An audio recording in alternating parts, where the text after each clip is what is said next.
Never hurts. Never hurts. Are we live? Awesome. All right. I understand it's the International Day of Awesomeness. It's also Thursday, March the 10th, 2022. Welcome, everybody, and thank you for being here. And we're actually here, most of us, which is extraordinary. I would like to acknowledge that we are within the territory of the Sechelt First Nation and also the Squamish First Nation, in case anybody's coming in from there. So, this is the Infrastructure Services Committee meeting, and the first item of business is the adoption of the agenda. Are there any changes, adjustments? Seeing none, is there a motion to adopt the agenda? Moved, seconded, all in favor? Wonderful. We have an agenda. Next, I'd like to have a motion to accept all reports and communications. Moved, seconded, all in favor? Thank you. First up, we have a delegation regarding the watershed business case, but first I understand we have an introduction from Manager Ed Brook. Over to you. Okay, thank you, Chair McMahon. Thank you to the committee for the opportunity. The board strategic plan directs staff to undertake a feasibility study for a new regional watershed protection service, where a service established under the BC Local Government Act gives regional districts the legal mandate to perform activities and collect revenues through fees and tax requisitions. Other regional districts like Nanaimo and Cowichan Valley have unique drinking water and watershed protection services in place. And last year, the SCRD received a grant from the Healthy Watersheds Initiative to explore potential new watershed protection programs, and we hired Econics to undertake this work. So Rebecca Mesro from Econics has joined us today to present the results from this feasibility study. So I'll pass it over to Rebecca. Thank you very much, Mia, and thank you very much, Chair Mahone. I'm pleased to be joining you today from the territories of the Lekwungen people, the Songhees and Esquimalt nations, as well as the Wasanich people, known as the Sartlet, Pakichan, Sayout, Sycam, and Malahat nations. Is everyone hearing me okay? Seeing lots of nods, excellent. Thank you for that overview, Mia. I'm going to attempt to share my screen now and walk the committee through an overview of our findings with this project.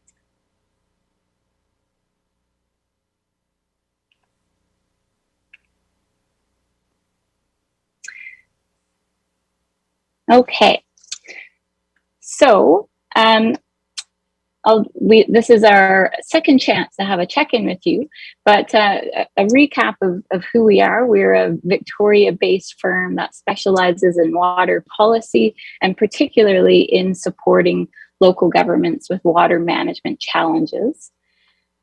Our consulting team has been exceptionally well supported by two of your staff members since we began this process back in June. Both Mia and Remco have met with us consistently through the project and guided the project to the point of completion where we are today.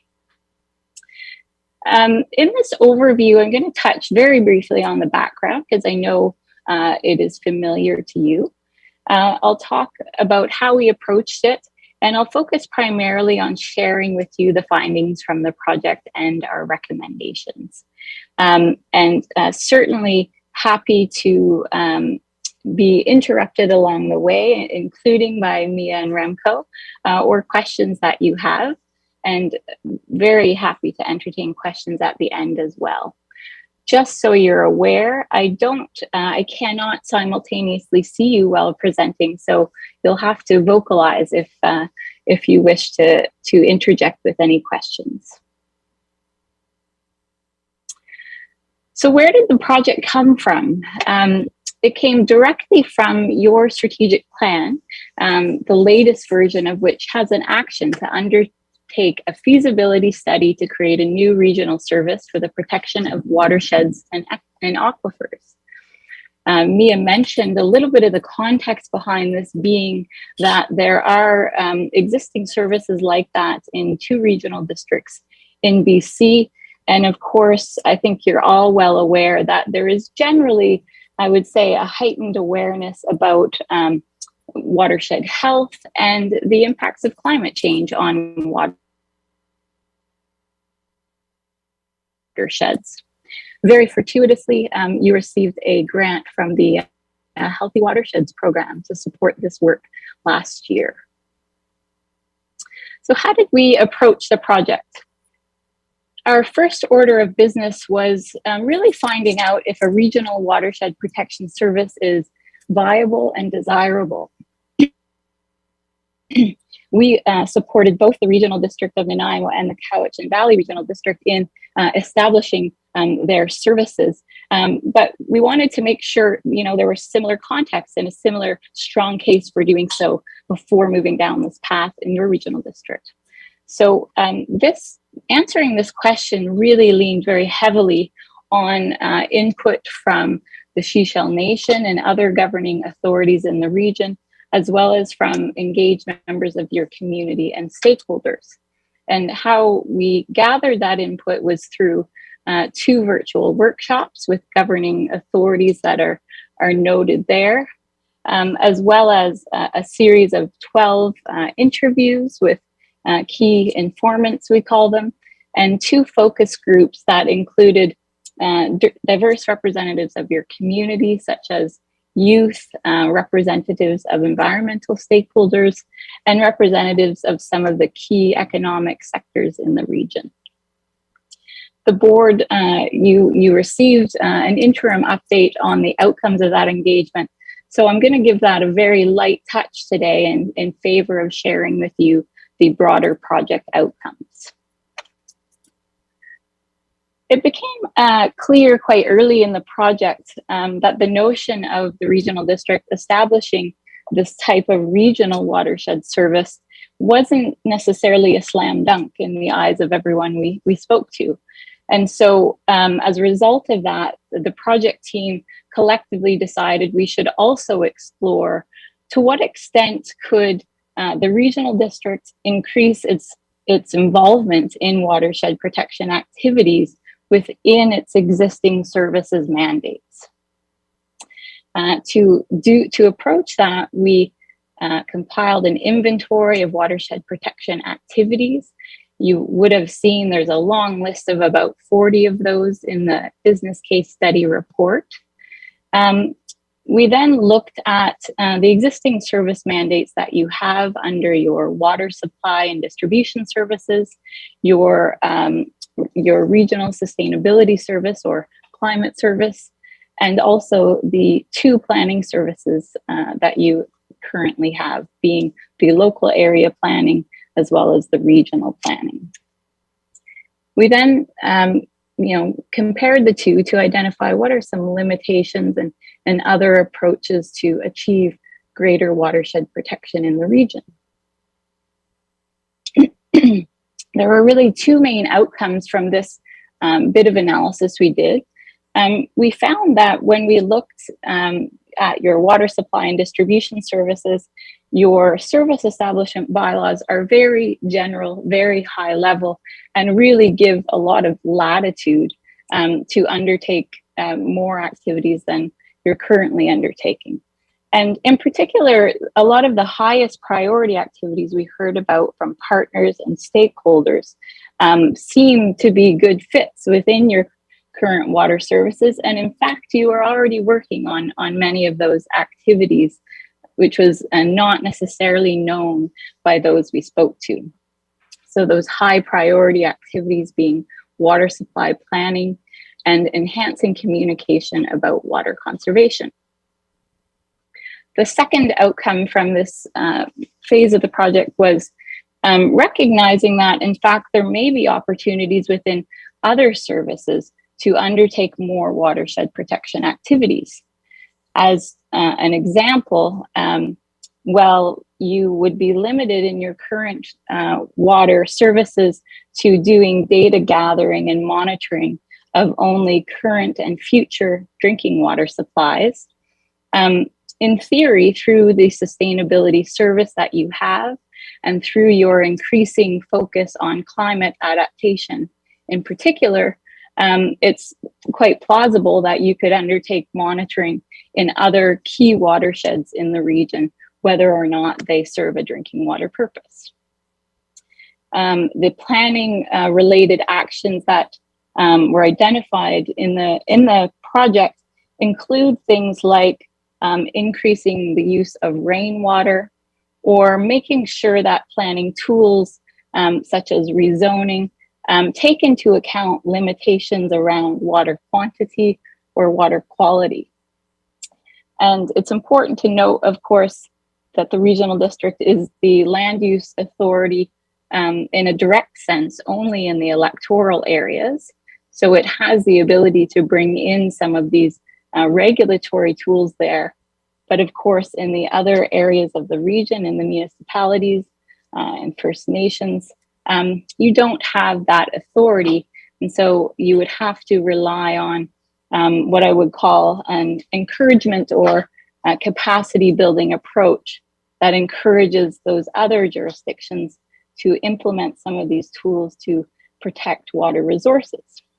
And that could be achieved through things like a regional growth strategy, or through things like model bylaws that could provide, help the regional district provide a supporting role.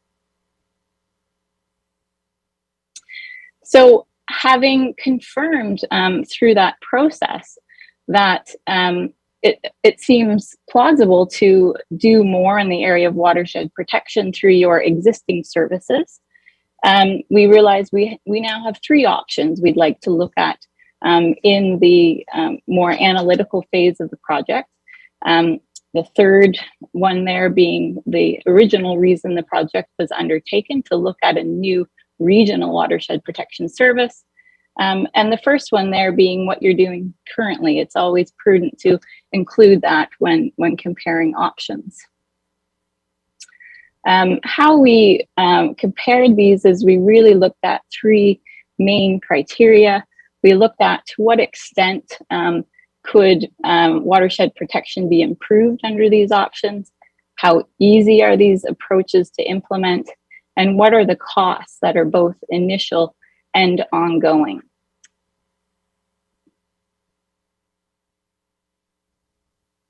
When we did that comparison, what we found was that option 2, which is expand existing services to perform more watershed protection activities, we found it offered the greatest benefits for the least costs and the least administrative requirements and risks.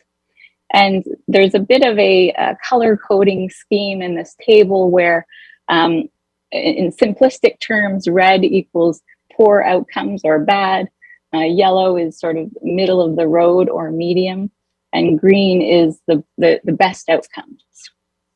And I'm going to take a few minutes to walk you through this table and what's behind it in those three categories I spoke of. As was mentioned before, on the benefit side, it seems like there's a fair bit of room for the regional district to do more in watershed protection within the existing service mandates that it has. And I'm going to make it really clear that I am saying that only in a legal sense, in terms of the mandate you have afforded through your existing service establishment bylaws. That is not to say that the organization has capacity within those services, or sufficient staff or sufficient revenues to expand. So that's an important qualifier. On the topic of costs, expanding services avoids the high price tag that comes with a referendum, which is estimated to be approximately $100,000.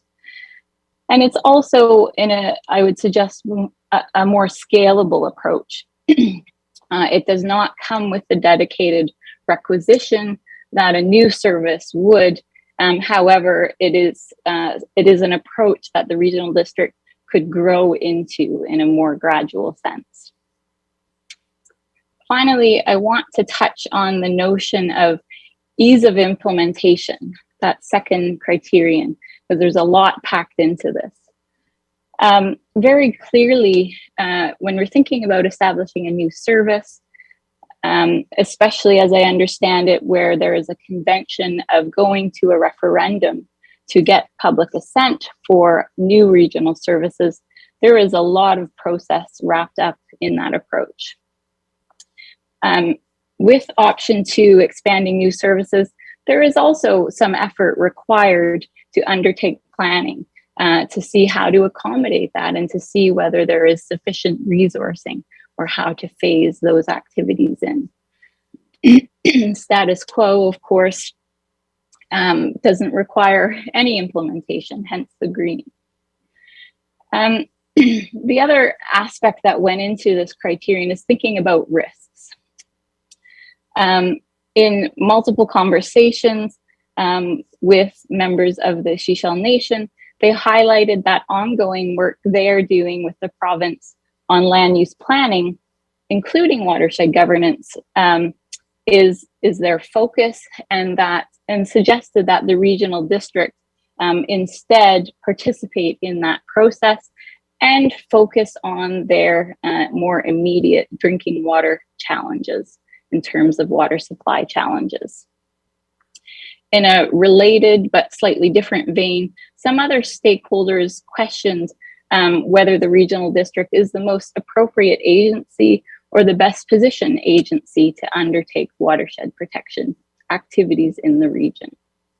And there was, I wouldn't use the word consensus, but we heard from most we spoke to insisted that the regional district should either exclusively or primarily focus on dealing with its short-term water supply challenges before entertaining the idea of becoming active in other aspects of watershed protection. To take that a step further, many of those we spoke to suggested that unless or until the regional district addresses some of those concerns, the general public may have a difficult time giving you a mandate to expand activities into other areas, suggesting that in fact a referendum may be challenging. It may be challenging to get that mandate through a referendum approach. All of these factors combined led us to highlight option 2 as the most promising approach that achieves some benefits that are scalable, but also avoids some of these risks I've mentioned that have quite significant consequences or could have quite significant consequences. I'm going to move on now to talk about recommendations in the report. The business case includes 6 recommendations. The first really falls directly out of that finding about why don't you look to those current services that you have to see how to integrate more of a watershed protection lens into several of your current services. So that's really a planning exercise of approaching that and figuring out what the priorities are. Recommendation 2, continue the really excellent dialogue that we had with the Sechelt Nation over the course of the project, which is, I think, really a good foundation for more collaboration in this area. And of course, regrettably, the Squamish Nation didn't participate in the project, but I understand there are some signs of mutual interest in advancing that bilateral relationship.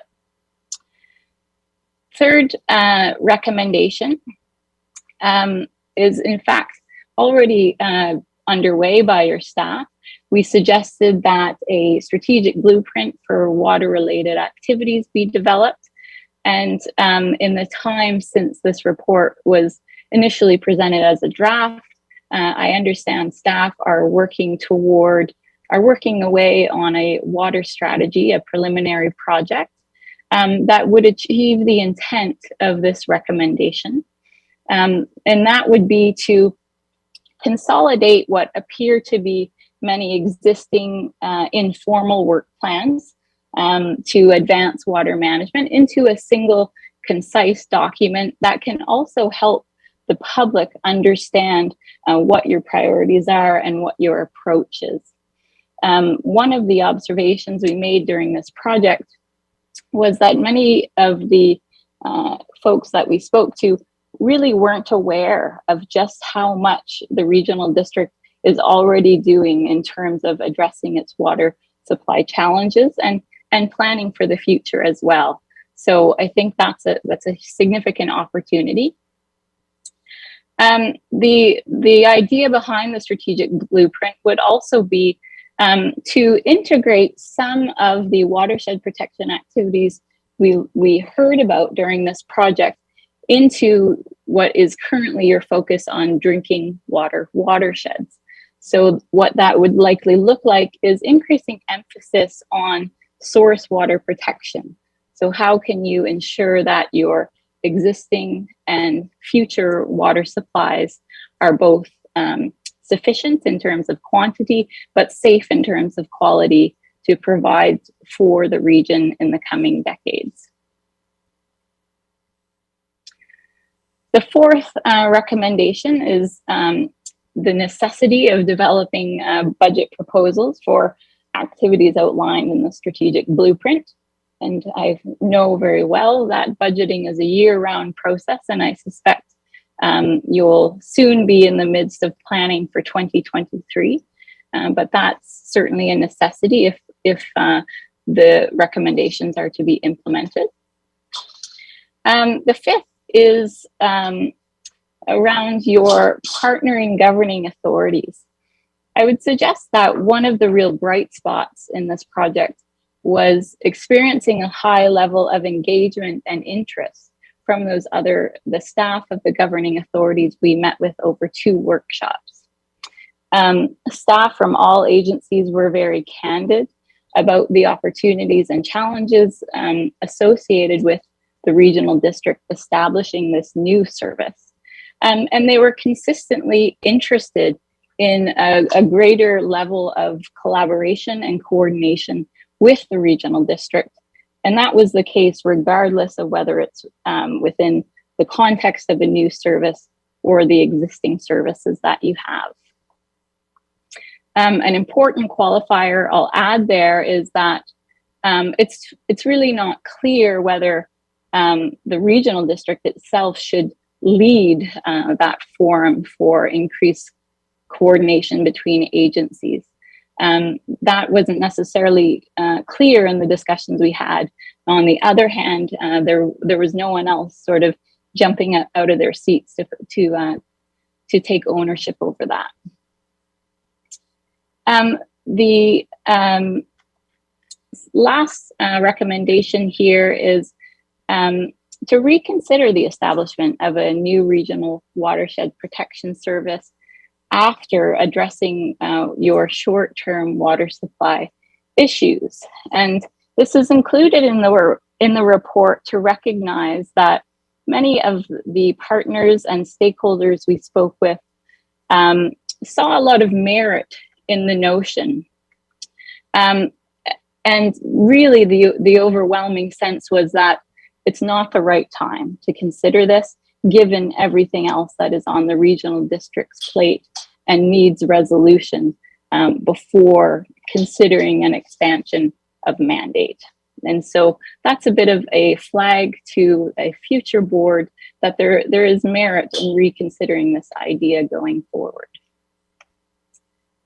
I'll just add that in addition to those recommendations, the business case report includes quite extensive guidance for implementation, talking about some of the risks inherent in the approach, but also some guiding principles to help the regional district move forward in a way that is sensitive to some of the concerns raised during the project from members of the public and your partners and stakeholders.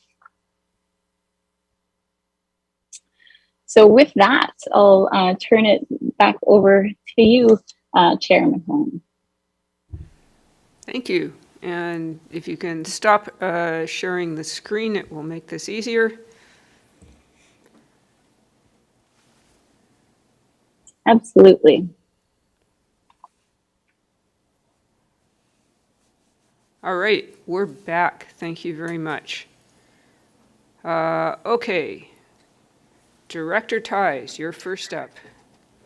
Yes, thank you for that. And I guess my question is that I see the largest role in our here in protecting our watersheds is advocacy, especially to the ministries and the provincial government. And I guess the most important part of that is getting them to the table and getting them to listen to us.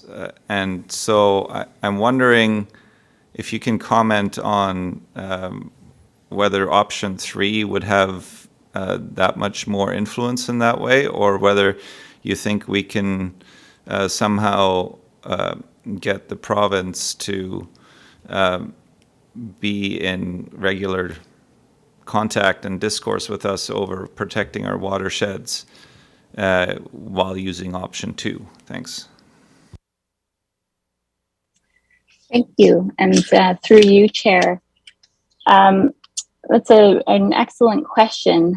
I would say that the formality that comes with establishing a new service does signal a different level of interest on the part of the regional districts to the province to get them to the table. And what that's meant in the regional district of Nanaimo, as an example, is they have a technical advisory committee whose role it is to guide the work planning, the implementation of their drinking water and watershed protection service. And at that table are representatives of the member municipalities, as well as those provincial authorities. They participate as well as actually the forestry sector. So it serves as a convening forum with a regular set schedule of meetings with a very clear mandate, where the idea is that it's not just the regional district going away and doing the work, but all of the partners at the table have a role in fulfilling that vision for the service. So I do think that's being a successful model. That's not to say it isn't. That's not to say it is not possible to do something similar outside of the context of a dedicated service. Here in the Capital Regional District, there are examples of similar technical committees at the staff level across different levels of government who work together in order to move priorities forward. We have one, for example, in the transportation sector here in the CRD. So I think there is a slightly missed opportunity without a new service, but I don't think that means it isn't possible if there is a desire, particularly from members of the regional district. In doing so, I think there's no reason you couldn't establish a working group with set terms of reference that has explicit roles for those provincial partners. And that is a form of pressure to apply to bring them to the table and focus on the region's issues, because they have a huge province, of course, to oversee. Thank you. Director Seegers. Thank you. What I heard in your presentation was that currently the service we have indicates that it would be legal for us to expand the mandate basically inside of that, but that we don't have the social license. We don't have the community support to do that. They want us to focus on water. So, if we were to go out and expand the service, tax more for that, at this point, we could get significant pushback. Is that what I heard? Yeah, I think that is definitely a risk that became apparent through the conversations we had in the project. And that risk, I think, stems from when you think about the service that we were exploring, it is a broad focus on watershed protection. So meaning the regional district would be diverting or directing some resources to that end. And there was a sense that that could be perceived as taking away from your focus on those more immediate water supply challenges you have. And so there was a definite sense that there was a risk that that would not go over well with members of the public. And so I think that's an important consideration, is one of timing. Okay, just a follow-up. So a clarification, we have the report yet that's going to be coming. We'll address that separately from this. This is just questions on the, thank you. Yes, I think we'll focus on questions for our presenters since I'm sure we have plenty more questions. Director Beamish. You're right, sorry, thank you. Yes, thank you, Chair, and thank you for the presentation.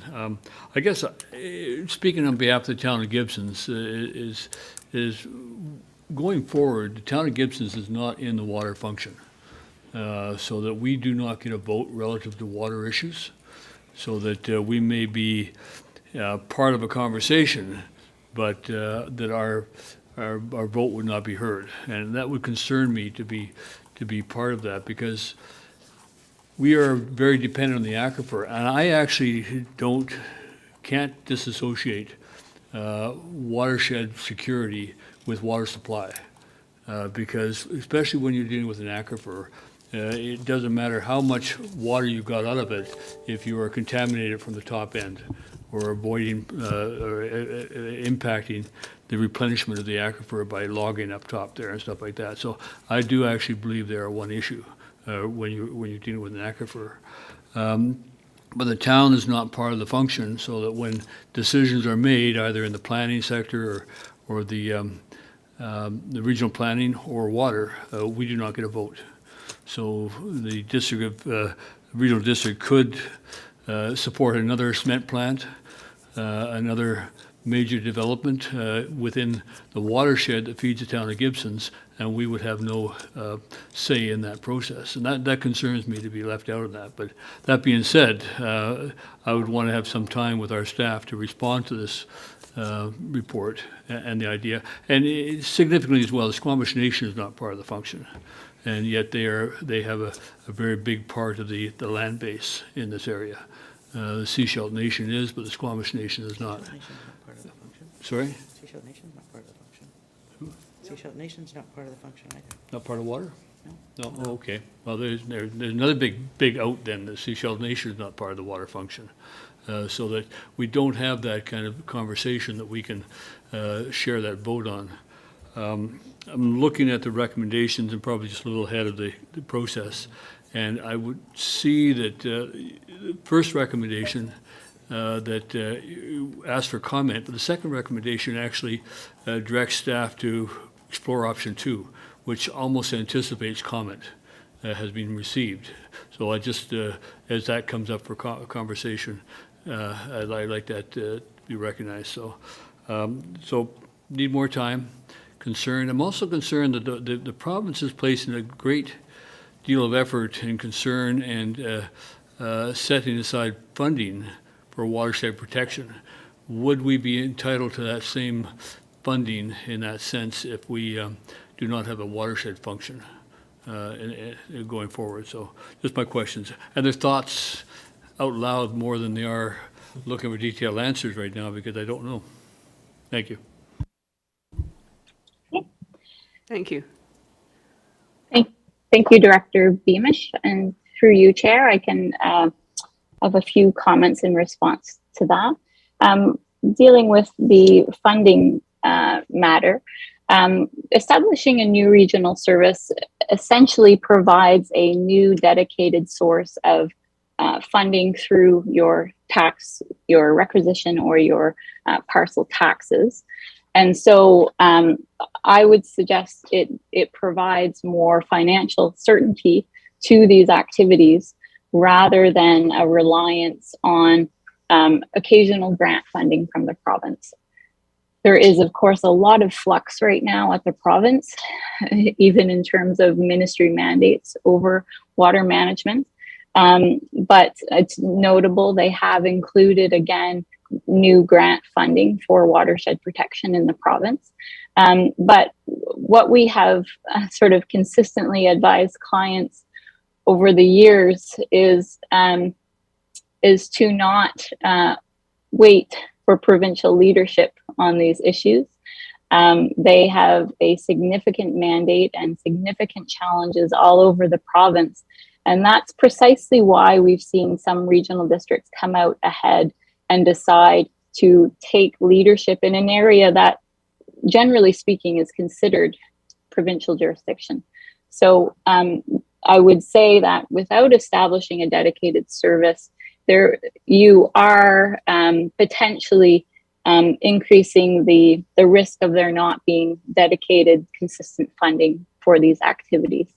That means it's a little bit more discretionary, and it's at your discretion every year as you approve budgets for service to what level of capacity you can provide those ancillary watershed protection services. I think, Director Beamish, you were referring to when you were mentioning who would be left out of water functions. I think that was a reference to the current services under the water supply and distribution services that residents of the town of Gibsons don't participate in. This was recognized very much when we had the 2 workshops of staff from all the governing authorities. And recognizing that was one of the reasons they felt quite strongly there was a need for more coordination between all of the agencies, because while there may be differences in who has regulatory authority, everybody has an interest in ensuring that water planning is being undertaken in a prudent way for residents of the region. And so having that convening forum for those groups was considered a priority coming out of this project, just to enable that sharing of information about activities, the sharing of concerns and priorities, and also specifically for the town of Gibsons and the regional district to work more hand in hand on water planning. So that's being recognized as a need that I think you can address, whether it's within a new service or without a new service. You can establish a working group at the staff level to have those conversations. I think I appreciate that, and I think having a working group is good, but at the end of the day, decisions will be made at this table to which the town of Gibsons would not have a vote. And that's my concern in that. And Sechelt Nation, correspondingly, and the Squamish Nation would not have a vote in those decisions. And we may have a say at the technical side, but we would not have a vote. And that going forward, and you know, I do appreciate the need for a regional growth strategy, and that may emanate from this. Maybe we may see something different, but we are concerned with the impact of development above the town of Gibsons now, and with the Church Road well coming on, I'm sure that the SCRD is going to be equally concerned with the nature of the development that goes on within that watershed. So, thank you. Thank you. Director Hiltz. Thanks, Chair. Thanks for the presentation, and this idea kind of what we have versus what we could have and what we don't have is kind of where I'm looking at, and it's the strategic blueprint, the strategic blueprint. So we have a comprehensive regional water plan, which to me serves as our strategic blueprint for what we have. Many of the initiatives that we have we're following up from that document. So, and I understand, I think, are we getting an update to our CRWP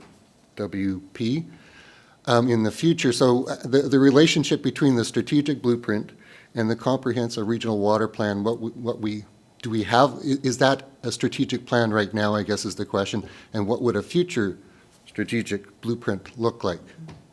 Thanks. Thank you. Thank you for the question, Director Hiltz. Through you, Chair McMahon. I will provide a response and invite SCRD staff to override me or correct me. The comprehensive regional management plan you spoke of is a very detailed, operationally focused plan that is limited in its scope to the regional water supply and distribution service. It excludes those other two smaller services that the regional district operates. So that's one limitation.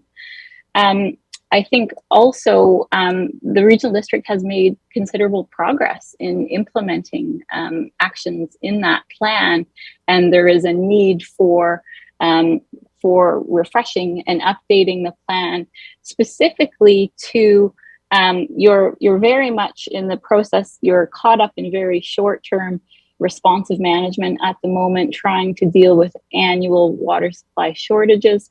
And there really is a need to cast minds ahead to what are you going to do in, say, the next 5 to 10 year period to ensure there's sufficient water for the decades ahead, going out to 2050, say. So it is meant to be a strategic exercise that forces that more strategic long-term thinking. And also I would like to emphasize the importance of capturing all of the great work you're already doing in one place in an easy to read format for the public.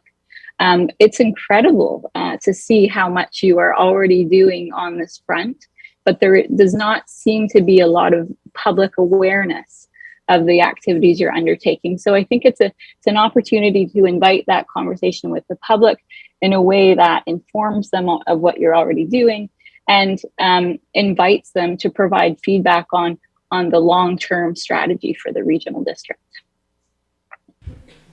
Thank you. I have a couple of questions, and then I think we'll move on to our next agenda item, which is the staff report. But my questions were, on page 37 of our agenda, you suggested reviewing the establishment of a new bylaw in 2027, and I was wondering if you'd pick that date for any particular reason, given that a referendum would probably most logically be in 2026 when there's already a provincial or a local election. And the other thing was that I was wondering if you could tell us what parallels there are between our situation and Cowichan and Nanaimo, or whether they are significantly different situations. Thank you, Chair. Regarding the first question on the referendum date, no, we didn't pick that year for any particular reason other than it's 5 years out from this point in time. So that is a great observation that it would be far more logical to align that with the local election. The second question parallels with the other two regional districts that already have services. There are definitely some parallels. First and foremost, in a climatic sense. So both of these other regional districts being located on eastern Vancouver Island, mid-South Vancouver Island, experience similarly long and increasingly long drought periods over the summer months, and are facing heavier rainfall in the winter months as climate change advances. So very similar in the sense that they are dealing with seasonal, prolonged, increasing intensity droughts in the summer, which present challenges for groundwater users, which present challenges for public utilities that have to now think about their storage capacity to store water through that long drought period. And so that stands out as the main similarity. Another similarity is I guess to a lesser extent in this regional district, but in the others, there are a lot of rural areas, electoral areas, where the province is actually the regulator in terms of water use and in terms of stormwater management. And so it has been a challenge using the provincial standard approach to managing water is not necessarily a great fit for these geographies that are experiencing those seasonal drought issues. And so through establishing a new service, it is sort of galvanized focus on those challenges, and as mentioned before, brought the province to the table to help have those discussions about what the area specific challenges are. So there are absolutely some similarities, and I think, you know, having a look at this service was well warranted on your part. We came into the project anticipating there would be a clear case to establish a new service. But as we learn more, it seems that now may not be the best time to contemplate that service. Thank you very much. And unless there's any further questions, I think we will move on to agenda item 3, Annex A, the report from our staff. And is there a further introduction from staff to the recommendations on page 1? I'm ready to move on to the discussion. Thank you. Thank you Okay. for the opportunity. Thank you. Well, in that case, I would kick it off with what could we do to give the town of Gibsons and the SIGD a vote on water, regional water? This is a question that I asked a few years ago, and I'm still asking it. So is there something that we can do? Can they, like, buy a glass of water from us for $1 a year to get into the service? Like, how can we do this?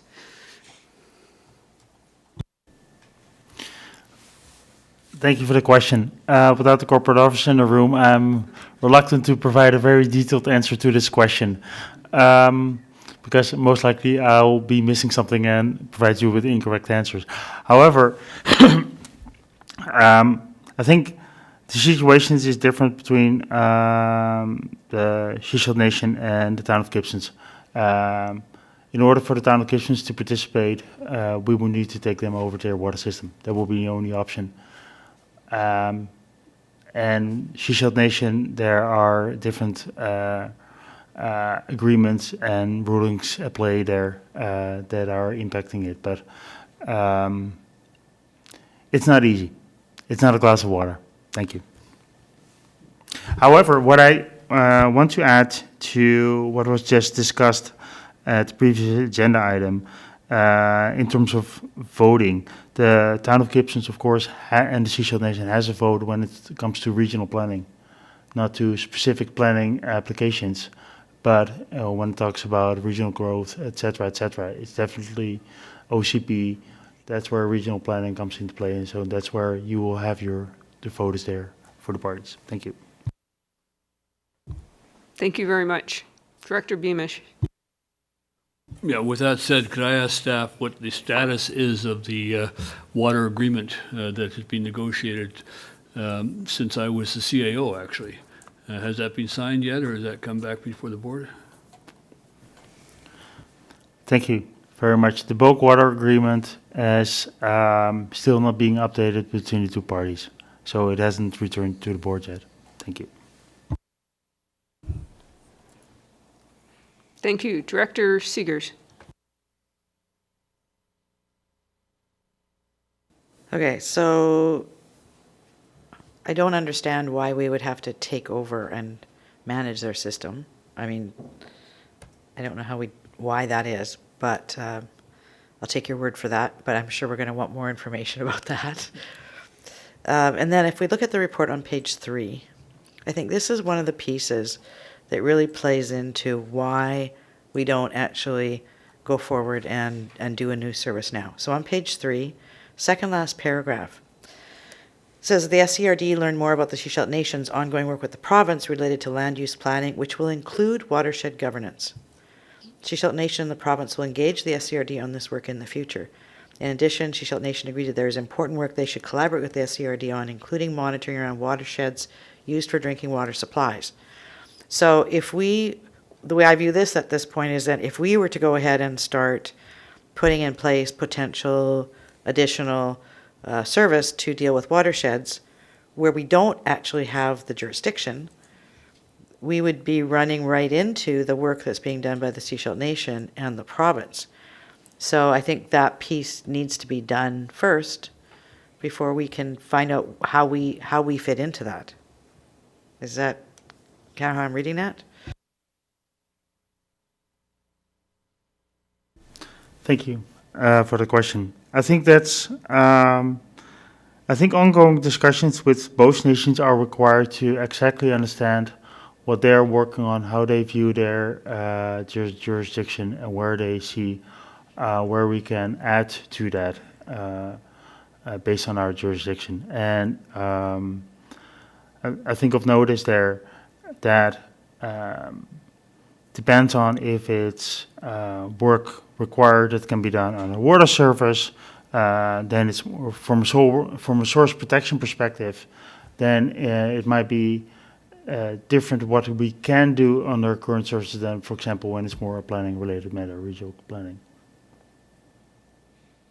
But there's definitely Seychelles Nation staff, for example, expressed their interest to collaborate with us when they are at a certain stage in their work with the province around land use planning and watershed planning. Thank you. Director Ties. Yeah, I think that it's a there seems to be many people or many agencies involved in this whole thing, and I do think there's somewhat of a need of something what Rebecca described, which is like a technical advisory committee that on a staff level where all the different agencies get together and talk about what's actually needed and wanted, including the Seychelles Nation, the province, Gibson's, Seychelles, and of course us, as well as Squamish Nation, and I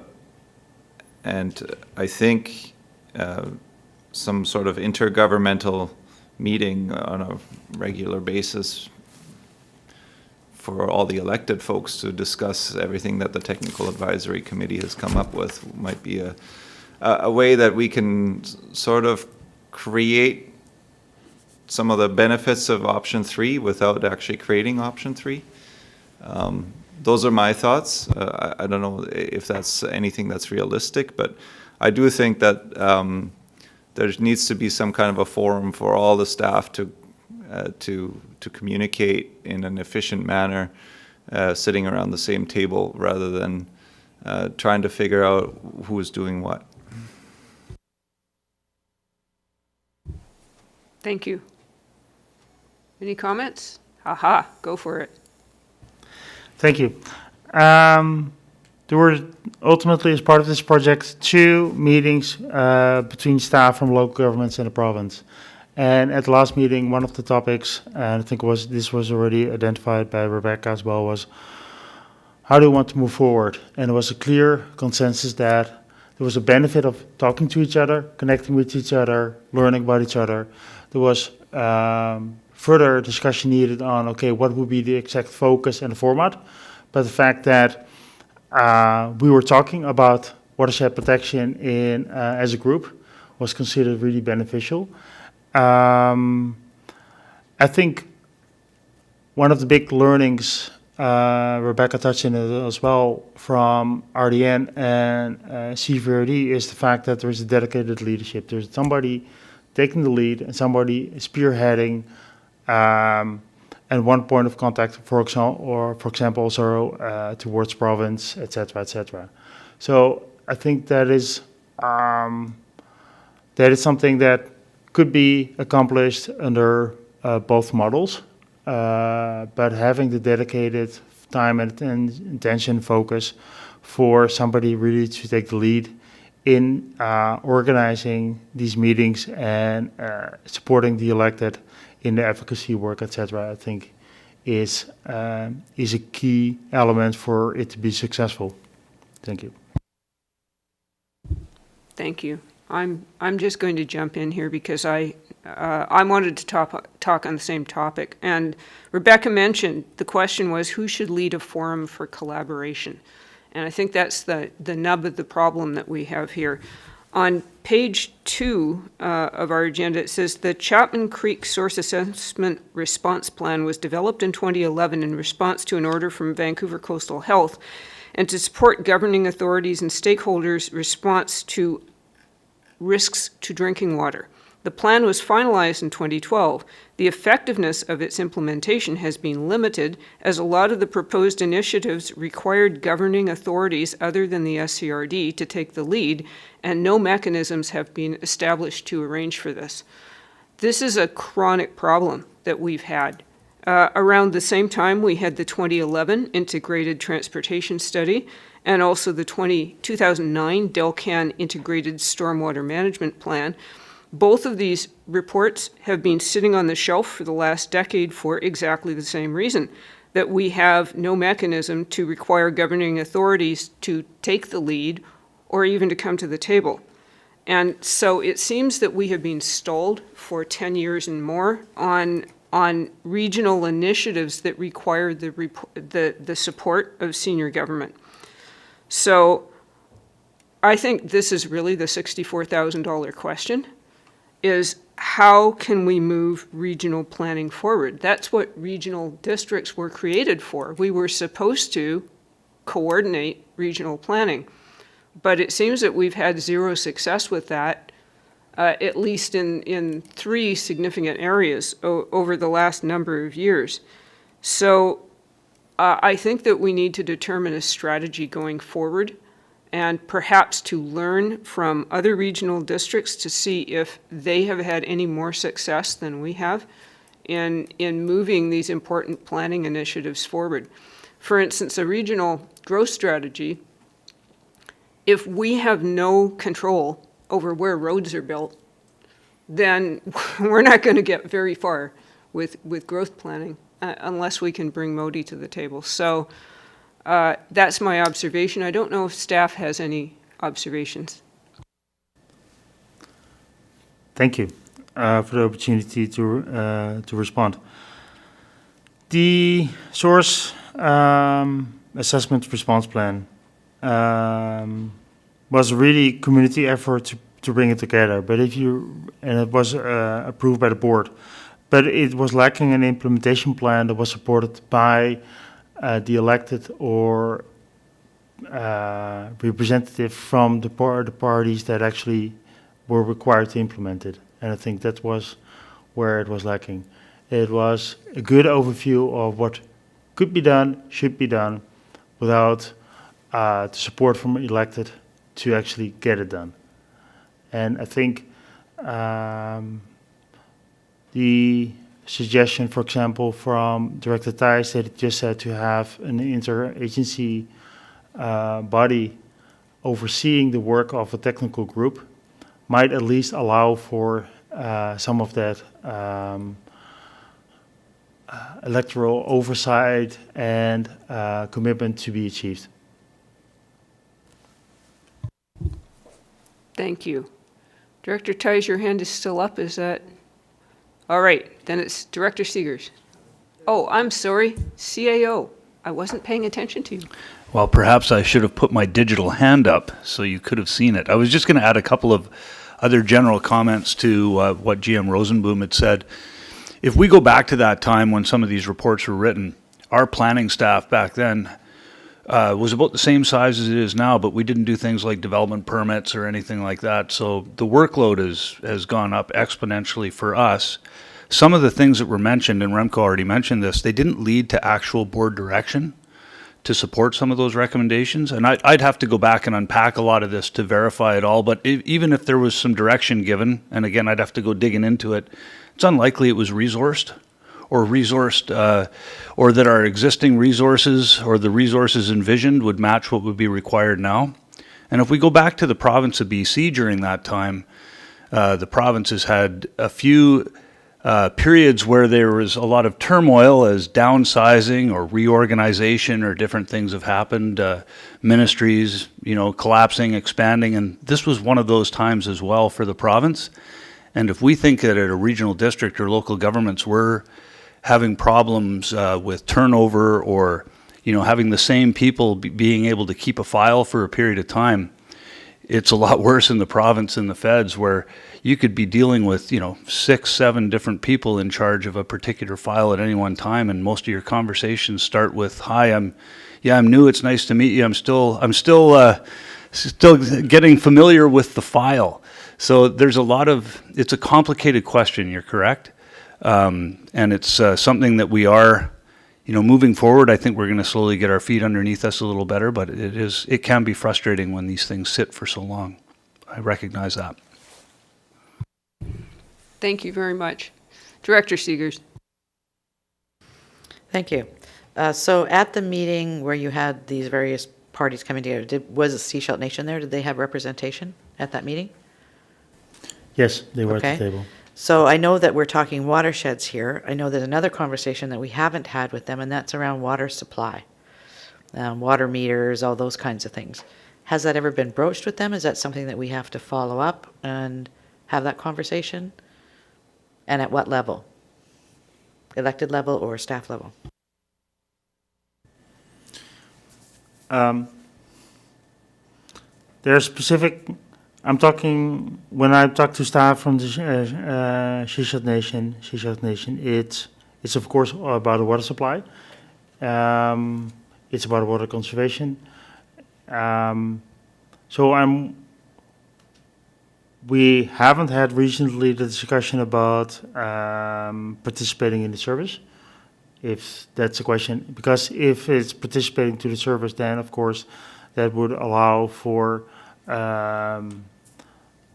several other subjects to be discussed as well, and otherwise they would need to be arranged outside of service participation. For example, installation of water meters is one of them. If they would be part of the service, then they could be incorporated. They are not part of the service, so they're currently not incorporated. And but I think that also is valid for asset management of the SRD infrastructure within on their lands. So that maybe that's a conversation we need to flesh out and have our Shishat Nation director, Elvina Paul, be involved so that we can move that forward with both parties. Okay, there was some other piece about that. Yeah, I'll come back. Okay, next up, Director Hiltz. Thanks, Chair. It's the question it's going to be for staff. It's about in the recommendation. It's to explore the option to explore other options within services. So the question is, how is the feasibility studies recommendations and findings going to inform that prioritizing? I guess is kind of how it's going to be guided, because one of the things I saw in the report, which is on page 25, it was about develop a rainwater management strategy as being very low, like it's low way down there, and some people might call rainwater management integrated stormwater management. There is issues around language about, it all begins with rainwater essentially falling from the sky, and then you manage it either on site or as it flows. So, and in West Howe Sound, we have a development permit area for the stormwater and aquifer protection, and I'm going, these things seem to fit. So I'm going, this is a low rating in the report, but it seems to be a high rating in terms of what the public is experiencing. So just how is the report going to guide staff in prioritizing, which will, I guess, ultimately come in budget proposals in 2023? So just kind of how the findings will inform staff's prioritizing to present to the board. Thanks. Okay, thank you for the question. And through the chair, the SCRD does have an active rainwater harvesting rebate program. It's in place, and at this point, we don't have any expectation that we will expand it. There's roughly $40,000 in rebates every year, and our staff are actively trying to promote that program. We were out in the community last weekend talking to people at Quality Pet and Gardens at their event that brought together a number of nonprofits, and are developing some materials and ads to really promote that project and use as many of the rebates as possible this year. Further to recommendation 2, we are starting to develop, and Rebecca had alluded to this, the development of a water strategy. And this is going to be an umbrella under which we plan to do a broad engagement. And there's so much that we want to talk about around water. And I think that the results in this report, especially under the watershed protection activities, that's a really long list and we just can't do everything. And I think it serves as an opportunity to think about, we've identified some focus areas where we want to, the SCRD wants to improve, and source protection is one of them. And I think that the engagement that we're planning is a good opportunity for us to discuss with the community how, or what areas under the types of activities that the SCRD can pursue, where we should focus. Then further to that, I think there is also the opportunity to engage with governing authorities again, to talk about how do we want to move forward with interagency coordination? And that would respond to, I forget the recommendation number, but one of the recommendations of the 6. So in terms of prioritization, how do we prioritize the recommendations, or how do we prioritize the water? I guess I'll seek clarification on the watershed activities itself. Thanks. So just clarification, it's water management opposed to rainwater management opposed to rainwater harvesting. So the harvesting, very, very small. So as I understand it, aquifer protection, source water all begins with the rain. So the rain falls in the skies, it hits the ground, goes into the aquifer, becomes our source water. So that's, I guess I'm fiddling around with a little bit with the language that we're talking about watersheds, but we're really talking about what falls from the sky. And so that's why I'm confused, as a rainwater management strategy is kind of a low priority when that's our ultimate source water is the rain. So that, maybe it's a language thing, I'm not sure. But that's just a bit of the clarification. The clarification on the prioritizing is how, I'm going to say, locked in the recommendations in the report will become staff's recommendations, I guess. Thanks. Okay, through the chair, maybe the wording should have been stormwater management. And I think that's our challenge, is that is one area where is very clearly not the SCRD's authority.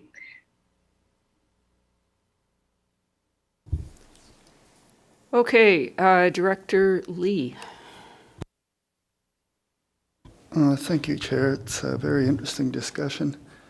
I have a question, of course. Regional Planning Function 500 has, in the past, looked at things like this in the broader picture. I was looking back at a 2012 agenda, for instance. And to me, this watershed protection is actually all about land use planning, natural resource management, leases in the watershed outside private property that the government is giving. And all of these things affect multiple things, including stormwater, including the aquifer. I believe we should have run this one through regional planning. We actually run it through the wrong function. And if we had run it through regional planning, everybody would have been in. So it's a question in my mind of, are we talking about adequate drinking water and infrastructure to give us drinking water, or are we actually talking about protecting the land to do a whole bunch of protections of things downstream? So I wouldn't mind hearing from staff on if that would work, if we moved it to that. And final comment is, I agree with what the public is saying. Is this the time to launch into something like that? But the fact is, now is the time when we start looking about Crown land use planning and getting involved in Crown land use planning and considering all the aspects of what that means. So those are my comments and one question. Thank you. I see GM Rosenboom. Thank you. Thank you for the question.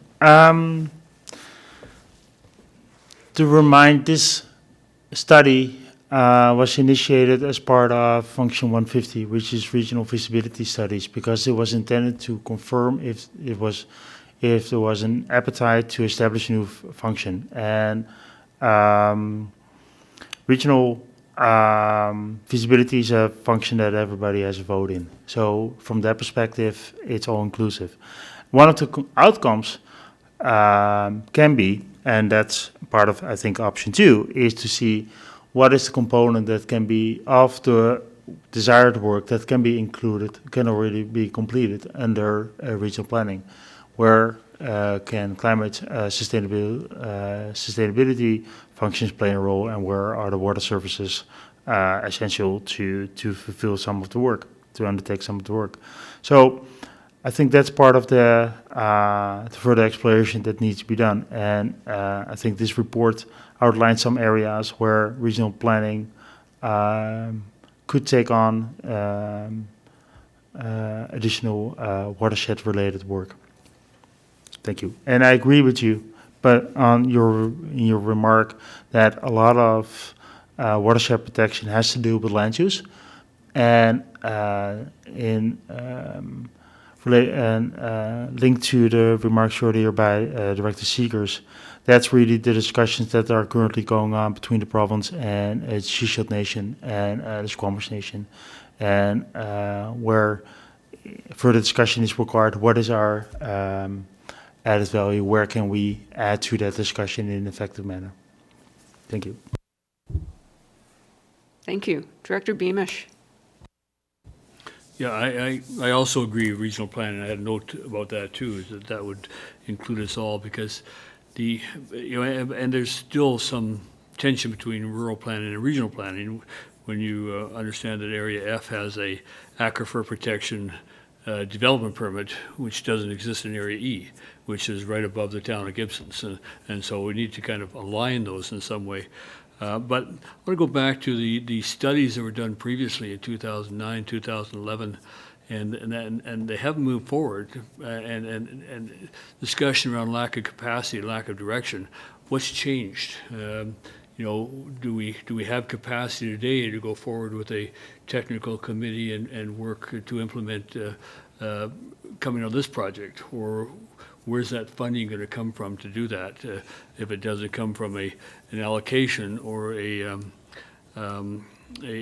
service, other than could come out of regional planning. I agree, which unfortunately our budget's already kind of set this year, but we have to take a look for that. And then still need regional growth strategy. We talked about that 4 years ago, and we're still talking about issues that relate to regional growth. And so that's just some of the areas we need to look at. But do we have capacity to take on a new committee and get some things done? Gian? My apology, I still have my hand up. In terms of additional capacity, I think in terms of next steps, how staff are proposing to advance next steps is first refer this formally to the other local governments before, and at the same time explore further internally what our capacity is to undertake further work this year and what might be required later on. And we already started those discussions, for example, with the planning department and GM Hall and I think it's that kind of work that needs to advance, and that can lead up to clear and based on the input we are hoping to receive from the other governing authorities, can lead to a more formalized recommendation back to the board on, okay, what would be a realistic step that we can do within the current resources, and where might we require additional resources to be really effective? I'm just going to follow up on that one. Presumably, we're going to see a report come back to us at some point with some more recommended next steps. Do we have sort of a vague timeline on when we might hear back on next steps? As there's a little bit cart on the horse going on here, because at next month's committee meeting, there will be an engagement strategy presented to you for your review on the water strategy. And to clarify, we at the board approved budget to develop water supply plans for the several areas. And what staff decided to do was to make one overarching document that actually encompasses the visions and ambitions and the guiding principles for the development of those plans. So instead of diving directly into what kind of infrastructure requirements are, upgrades are required in each system, first make one document that is applicable to all the systems that we are managing. Okay, what are the objectives? What are the guiding principles, so that we are treating each water system in a similar manner. We're going to propose to the board to do engagement on that this summer, in the late spring. And this watershed work will, our recommendation is that this watershed work will play a role in that engagement as well. And the feedback back to the board will be later this year. So it will depend on if it's just this board or just a new board. It will be somewhere there. Thank you. Thank you very much. Director Seegers. Thank you. I remember the other piece. It was at the end of the last term. Staff had been doing a lot of work to, and it was to lead to the Sechelt Nation being included in the water service. I don't know what happened with that. I think we had an election and something happened, and we had some staff turnover or whatever. So I'm wondering if there could be some, staff could look into where to go and then come back to us. Because I know a lot of the foundation work was done at that point. I don't know what happened with it, though. I've made a note for myself to follow up with the corporate officer on that one. Thank you. Thank you. Director Toth. Thank you, Chair. I haven't weighed in yet because I've been sort of struggling to figure out where this is headed and where we're coming from and what this is supposed to be. It almost feels like downloading, except that we're asking the province to relegate authority to us. Ministry of Environment, Flynn Road, or whatever they're called this week, the foundation agreement, I see overlaps with all of that. And I don't know if it's another thing that we should be stepping into with these other agencies and these other authorities that are already looking at all of this.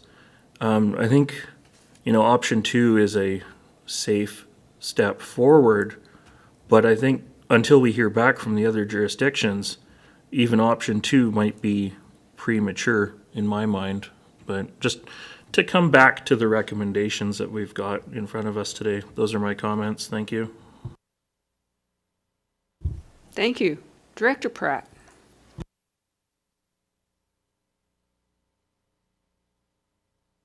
There we go. Find the right microphone there. There's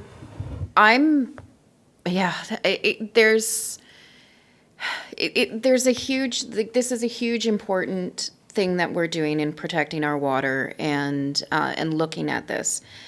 I would agree with Director Toth, though, this does feel like we're saying to the province, hey, we want to take this on. We want a seat at the table. We want to have this voice. I think option 2 is a safe option at this point, and I think we need to move watershed protection forward. It's crucial for our community as a whole. I have concerns that we do have the ability in place to make sure that the town of Gibsons and the Sechelt Nation are involved in the conversation, yet not with the Squamish Nation, because they're not part of our government structure here on the coast. And so that part concerns me, but to make sure that we're having those conversations are happening. There needs to be also an additional advocacy piece, I believe, into the province, not just the province, but also the federal government as well, because they do they do have some responsibility here, especially with our First Nations partners, in ensuring for the watershed supply and safe water. So I think I think we're on a right track, and I understand why other regional districts are taking such a leadership role in this, because wanting to protect their future, wanting to protect their infrastructure, and making sure that they do have that safe drinking water, because we do not take safe drinking water seriously enough in Canada, and we haven't. We've never done that. And we see this at the local level, whereas all of these agencies are fitting together under the federal or the provincial side, and yet we're the ones that are like, okay, look, we need to have these protections, or we need to make sure that the province and the feds are enforcing the protections that they have. So I'm struggling. I'm struggling a little bit with this too. I know we need to move this forward. We need to have somebody needs to take leadership. I see option 2 as being a good option forward at this time, but there needs. We also need to have a bigger voice at the provincial and the federal level around this issue, and be louder in that stance. Thanks. Thank you. Director Seegers. All right, well, I have one question for staff, and then I'm looking to move the recommendations on page 1. So in the second and that, where it talks about increased service levels within existing SCRD services, is that water services and regional planning? Is that, go ahead. Yes, it's within the services that are outlined in the report. So that means sustainable development services, regional planning, as well as the water services. And I just had a offline interaction with our GM Hall, and he's supportive of indeed exploring what we can do within the regional planning service. And I think part of that could be even in the establishment of an interagency group that even have participation of agency or governing agencies that are not at the table, like the Squamish Nation.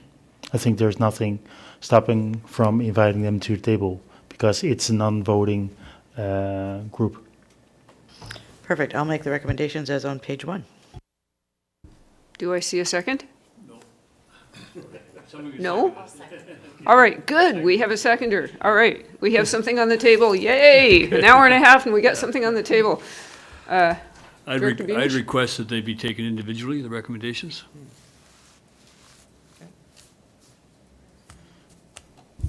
Well. So we just vote on them individually, is what you're requesting? Okay. Technically, it is on the table. And we've already received the report, so that was. Okay, so I'll make a recommendation or amendment that each of the clauses in the recommendation be voted on individually. Is there a seconder for that? Okay, I see a seconder. So that is a motion to amend the motion on the floor. Is there any discussion of the amendment of the motion on the floor? Legislatively, can we just vote on the first motion and then let it die and then just take each one of them separately? Because it was already recognized to put it on the floor. Right, and we just change, I mean, if we vote to do the amendment, that's that these recommendations move forward and that they be voted on individually. Right. In the absence of a corporate officer slapping our wrists, I'm going to go ahead with the amendment to the motion here. So all in favor of the amendment to the motion on the floor? Any opposed? Okay, we have an amended motion on the floor, and before we get to all of that, I just wanted to observe that one of our challenges here is the size of this regional district, because RDN, the city of Nanaimo alone is 99,000 people. And so those are both regional districts with considerably more population and tax base than we've got. And so we really struggle here to try and provide sufficient service with, you know, the population base that we have. So I'm not used to doing individual votes. So Would you like me to read them? should we do this as 3 separate votes? Yep. All righty. Go ahead, Director Seegers. All right, so Read the it first out. one is, and that the SCRD forward the watershed service feasibility business case to the District of Sechelt, Town of Gibson, Sechelt Indian Government District, Sechelt Nation, and Squamish, whatever, for comment. And we don't need a seconder for that, so I'll call the vote. All in favor? Any opposed? None opposed. That goes forward. Next. And that the board directs staff to further explore option 2, increase service levels within existing SCRD services and incorporate into future public engagement. All right, calling the motion. All in favor? Any opposed? All right. Would you like that recorded? Yes, I would. I mean, I'm opposed to moving forward with a recommendation and not allowing comment to be received from the referral organization prior to comment being received. Okay. It precludes the need for comment. Okay. And third item. And further, that the remaining project budget be transferred to 150 Regional Feasibility Studies operating reserves. All in favor? Any opposed? I would wonder why that's not being transferred to regional planning. Mike, please. Yeah. Yeah, I would wonder why that's not being transferred to regional planning. Staff. Thank you for the question. It's, as per the regional district model, funding received for within a tax, within a specific function cannot be transferred to another. So that's why it was collected for as part of 150, so it needs to be returned to 150. Thank you. We have one more water item, and then I think what we'll do is take a break after the water items and move on to other items. So, next item is item 4, Annex B, BC engagement on a proposed watershed security strategy fund, and it's over to Mr. Rosenboom. Okay, Ms. Edbrook. Thank you. Thank you for the opportunity. On January 25th, the provincial government invited comments on a discussion paper titled BC Watershed Security Strategy and Fund. The discussion paper asked a number of questions outlined through 10 proposed outcomes that could be achieved through this potential watershed security strategy and fund. And it covered areas like supporting watershed governance, reconciliation with Indigenous peoples, and land use planning. Staff are seeking direction to submit the letter and responses to the questionnaire included in the report by March 18th. And with that, I'll pass back to Chair McMahon. Thank you very much. I enjoyed reading the letter. I might have been a little more vociferous if I'd written it myself, but I think that's good material. Do we have any questions or comments from other directors? We wore everybody else, everyone out on the first report. Director Seegers. Thank you. On page 60. I know during the agenda review we made some recommendations. And I'm not quite clear if it's covered off in this. So on page 60, when it talks, would it be helpful for your organization to better understand the province's obligations? What I had suggested was something, as the provider of water to the area, including to the Indigenous population, we have a vested role in understanding how we are tasked with fulfilling the province's obligations. And I know that there's some modification there, but I don't know. The last, okay, in addition to the broader public may benefit from more communication from the province about their obligations to Indigenous. I think it's more than just the public. You know, we need to, if we're providing the water and the province has obligations, we need to really understand what those province's obligations are. If we're being asked to, provide, to basically fulfill on them. So I don't know what the wording should be in there, but I'd like to see that reflected in there. Okay, on page 61, I think I see that you added regional growth strategy, about middle of the page, just above outcome 5. That's awesome. I'd like to see that in there. And on page 62, just above outcome 6, you added stormwater. And then what else do I have in here? On page 64, 63 and 64, so outcome 10, create a watershed security fund. Number 2 is increased watershed governance-oriented processes between First Nations, the province, local governments, resource industry, and NGOs at the watershed level. What I don't see in here is that we have various ministries within the provincial government, because they need to talk to each other too. So increased watershed governance-oriented process between First Nations, the province and its various ministries, maybe, put in there.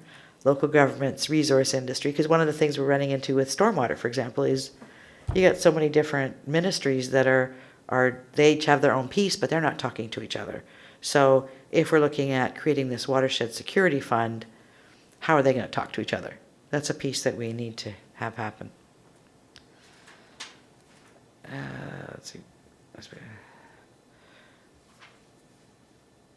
Okay, you've got it in. We were looking at development and conflicting uses. You've got drought and flooding in there. Oh, okay, here we go. Page 64. We talked about this during the agenda review. What is a water balance study? And then I've got others. Thank you. On your first comments, we will make sure that they are addressed. Water balance study is a study that for a given aquifer watershed assesses what the amount of water that's coming in and that's flowing out of that system to assess if there's long-term sustainability in that. All right, perfect. And one final one. This is on page 64. Last bullet.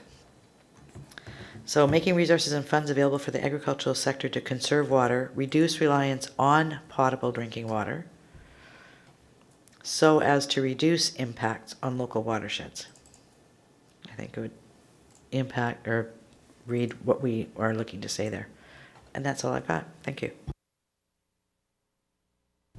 Thank you. I was just going to ask, did we hit on enforcement? Because one of the problems that we have here is that there are a lot of existing rules, but the enforcement is seriously lacking. And the capacity for enforcement is seriously lacking at the provincial level. I was thinking that could come in under a couple of different bullets. And I'm sorry, I should have reread this first thing this morning. Can we be sure to mention enforcement capacity? Yes, it's noted and supported, by the way.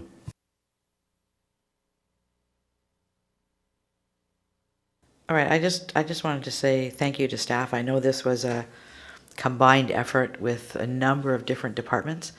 The document's fabulous. Like you obviously spent a lot of time. I know the turnaround time was quick too. So to put something of this quality out, I just want to say thank you. It's a great job. Thank you. I'm now trolling for a motion.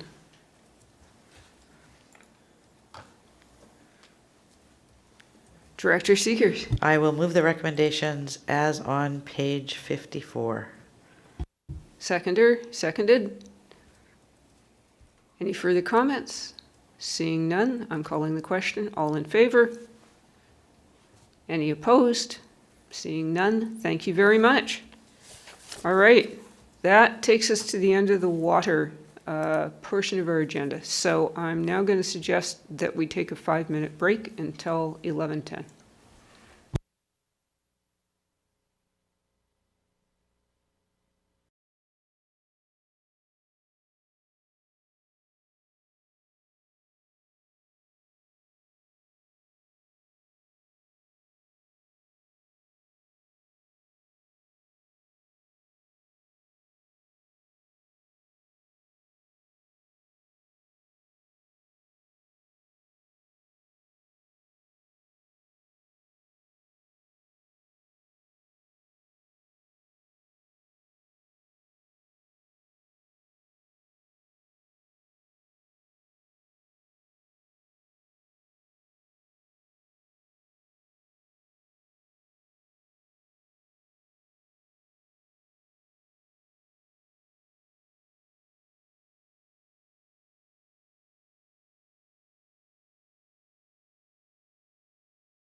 welcome back to the Infrastructure Services Committee meeting of March 10th, 2022.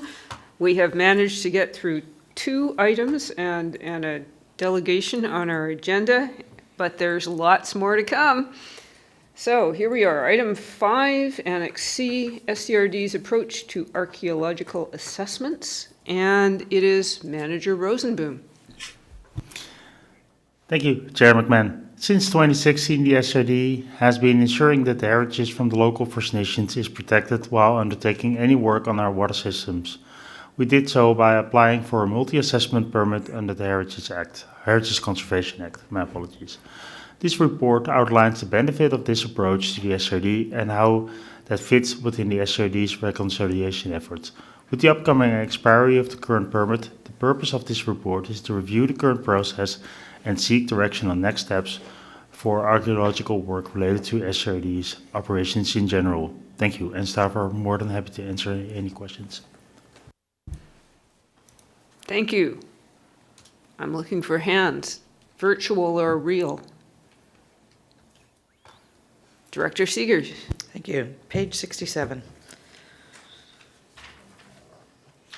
So under current approach, about halfway through the paragraph, it says, under the current MAP, multi-assessment permit, right? An archaeologist completes an initial assessment for each site where ground disturbance is planned and determines the archaeological potential and what kind of further assessments are required, if any, to remain in compliance with the HCA. So can this be any archaeological firm? Or how do we actually implement this? Staff? Thank you for the question.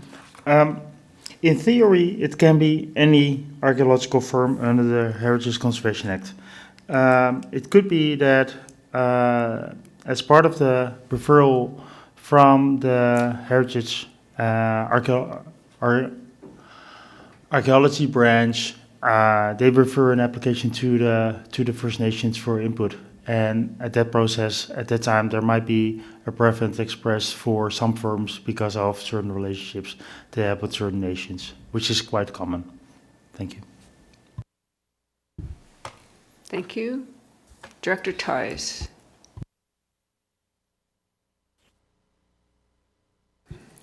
Yes, thank you.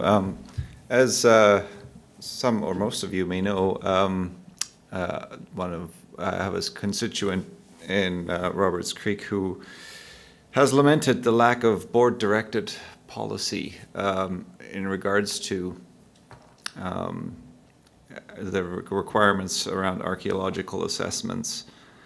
And I think I agree. I think we should have a board-directed policy around when archaeological assessment is needed and when it isn't. And I think, if you were looking at a gold standard of how it should be done, I think we should, have an elder and heritage branch informed checkerboard map that says this area should need this level of archaeological assessment, this area should need this level of archaeological assessment for these and these activities. Now that, of course, is a very large undertaking, and I don't know how close we can get to that, but I do think that we need to have some sort of board-directed policy as to how we should be doing archaeological assessments in the SCRD, and rather than doing it sort of on a as needed or as recommended by the consultant that ends up making money off of all this basis. I don't know in what way we can move forward with that, but I do think we need, and I don't know if the current recommendations reflect all that, what I just said. And if not, I think I'd like to add another recommendation on top of that. But I think it's needed that we have a board-directed policy around archaeological assessments. Thank you. Thank you. Staff? Thank you. If there's a Just a quick one. If there is a desire by the board to add a recommendation to direct staff to develop a policy on how to protect heritage, First Nation heritage, staff have one ready to share.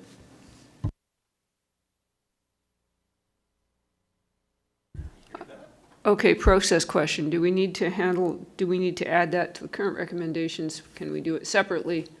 The recommendations aren't on the floor yet. Right. The recommendations that aren't on the floor yet. Right. I had a question in the meantime while we're not doing anything. There seem to be a lot of parties involved in the archaeological assessments, including the province and us and the First Nations. And who is responsible for informing the public of these requirements? Thank you. I think in this case, it's a shared effort between us and the nations. And in the conversations staff had over the last several weeks with primarily members of the staff of the Shishot Nation, we've identified several opportunities to improve our internal material on this, including, for example, documented outlines in how archaeology is assessed and throughout the different stages, for example, development permit, building permit, water service connections, and what is assessed and what can the client expect there, as well as we're working with the Shishot Nation to see if we can somehow, in an appropriate manner,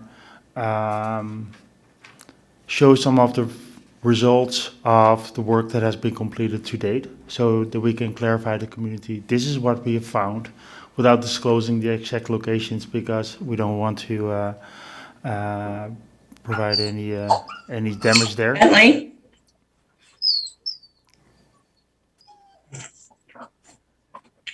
Is it Bentley? Alvina? Yep, thank you. So we are actively working with the nations, and we're going to have the similar conversations with the Squamish Nation on how can we improve our how we can we combined improve our information to the community about expectations as well as the benefit. And I'll just follow up to say that would be great. I think a lot of people look around, and because they don't see any pyramids, they don't think there's any archaeology. So I notice Director Seeger still has her hand up. Yes, I have other questions and comments when you'd like. Okay, so I know that one of the companies that we will typically use is In Situ. And I have questions from the nation, or for the nation, and for our staff. If we do that, are we sole sourcing? And if so, does it meet our sole source criteria? And then the other is In Situ, a separate company from the Shishot Nation, because I know in District Shishot, when we've gotten invoices, they've actually come from the nation. So, you know, that appears that it's not an independent party. So I have questions about that to staff. Thank you for asking the question. Yes, we frequently work with In Situ. And I have to say that the current multi-assessment permit we have is, as indicated in the report, for both nations, actually for all nations, but primarily for the Shishot and Squamish. The billing process differs a little bit between the nations, but In Situ is a standalone company, privately owned, that has certain agreements with nations on billing and invoicing, etc. But it's a standalone company, and I recently reconfirmed with our procurement manager that it is within it is according to our policy as well as the legislation to sole source to In Situ.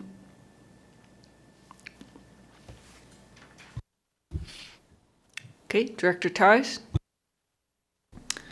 Yeah, I would love to hear the motion that staff has prepared, and maybe I'm willing to see if we can add that to the recommendations.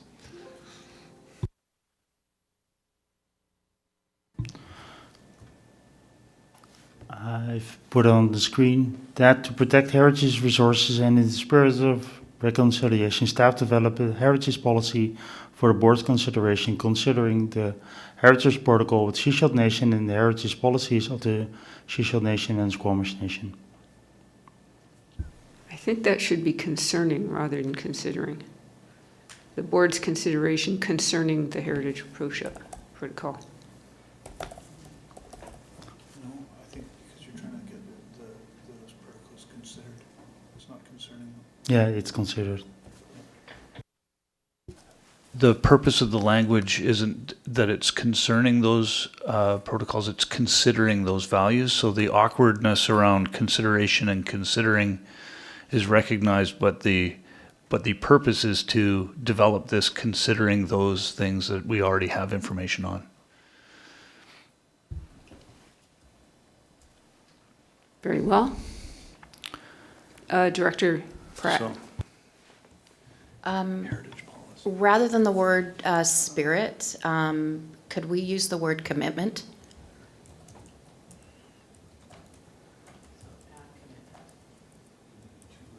And commitment to reconciliation, to make it more grammatically correct, so Chair McMahon doesn't pop a brain cell. Probably our commitment as well to reconciliation, comma. That to protect. And in our commitment? I don't want to wordsmith anymore, sorry. Let's stop while we're ahead here. And I'm casting about for any possible movers. Director Toth. I'll move the recommendation as it's been wordsmithed, including the other recommendations in the staff report. On page 65, do I see a seconder? Yes, that is seconded. Woohoo! Is there any further, Director Tice? Yeah, I just want to make sure that that motion also reflects that, yeah, we do want to have some board-directed policy around archaeological assessment, and whether that's included in that, and whether staff considers that adequate. Thanks. Staff? Thank you for the question. The intent of the draft recommendation, was just on screen, is that we would bring back a policy for the board's approval. So it wouldn't be a staff policy, it would be a formal board policy. And unfortunately, at this point in time, I cannot provide a timeline for when we would be able to do that. But that would, of course, this will require quite some work to develop, but we're ready to undertake that work. Thank you very much. I don't see any more hands up. So in that case, I'm going to call the question. All those in favor? Any opposed? Great, thank you very much. Next item. Item 6 on our agenda, Annex D, Church Road Wellfield Project Construction Update. Over to Stephen Mazuriak.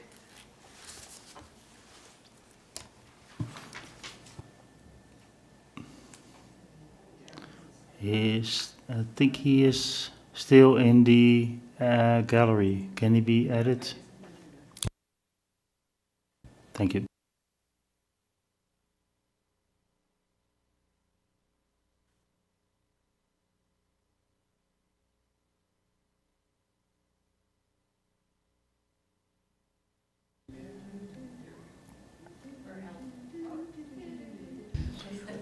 I think he's having trouble joining. Steve, over to you. There we go. Here I am. Thank you, Committee Chair McMahon. So presented for you today is a brief summary update of the project activities completed to date, as well as the upcoming project activities. On January 13th, the SCRD board authorized staff to enter into a construction contract with Macon for this project. The fully signed around contract was issued to the contractor shortly thereafter on January 19th. Contractor then assembled the required bonds, insurances, and preliminary construction schedule between January and mid-February, and it resulted in a notice to proceed being issued on February 16th. And then, as you're all well aware of, construction began this past Monday on Reed Road with the tree removal and brush clearing, and they've been working their way between Fisher and Stewart. That work is progressing on schedule and is actually projected to be complete a little bit ahead of schedule, probably be completed by Monday of next week is the anticipated completion for that portion of the project. Erosion and sedimentation control devices will be installed the remainder of March along project limits, and then actual work on both the water treatment plant and the underground water mains construction will begin in early April and continue through July into August, with roadway restoration and paving occurring in late July and August as well. So with that said, I'll be happy to answer any questions, or staff maybe answer any questions you may have. Thank you. Thank you. Of course, we're all happy to see this moving forward, but I do have a question, which is that it shows water mains construction going to June the 28th, but road restoration and paving not starting until July 25th. So what state will the roads be in for a month in the middle of the summer? So thank you for the question, Chair. The contractor's schedule as provided is still being worked through. It hasn't been accepted yet, but those are one of the comments that we had on the preliminary schedule, was exactly your comment that you bring up. So there are provisions as well in the MODI permit for the project that requires, at least only so many meters ahead of the project that you can open up the roadway before you have to restore it and stuff like that. So that will be addressed with the contractor to ensure timely road restoration to a drivable surface once the utilities are as they go in. Thank you. Thank you. Director Hulse, I see you coming. Yes, thanks. Well, and I suppose Westhouse Sound is a ground zero right now for from Grantham's out to Stewart Road. I live on Stewart Road, and I've been looking at the site. Chainsaws are going, and there is an interest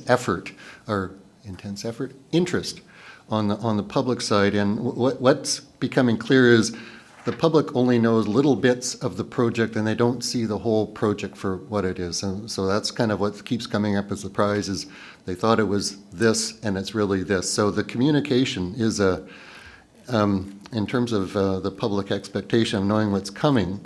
So I've been looking at the Let's Talk project line, and that's where we're referring people for the primary source of information. And the preliminary budget, I guess the question is, how real time is the Let's Talk budget page going to be updated? People are concerned about hydro, can I get it on my driveway, all this type of stuff. So I guess it's a preliminary schedule with that goal of that completion date, and it's subject to field changes and things like this. So the real timeness of that Let's Talk page is kind of what I think people are kind of really interested in, is how reliable, if I turn to that, I know what's going to happen to me today. And this is what people are starting to get at. Thanks. Thank you. I noticed GM Rosenboom's hand is up. Thank you very much for the opportunity, Chair. I think it's not possible for staff to provide real-time day-to-day updates. However, our intent is starting next week to update the Let's Talk page weekly, as well as to provide weekly updates to the residents that signed up for the email distribution list associated with that site. So at least that there is weekly communication about what's going on, what has changed, and there might be an occasional lag in time, but our intent is to provide weekly updates. And it's something, because in reality, every week there will be something going on. It will be a different impact, at least for the foreseeable future.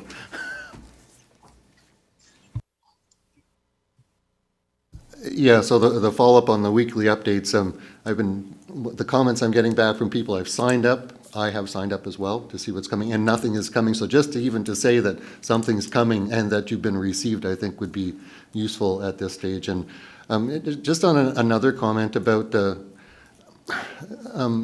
scale of the project and the impact from an economic point of view, local flaggers, local construction companies, local tree fallers.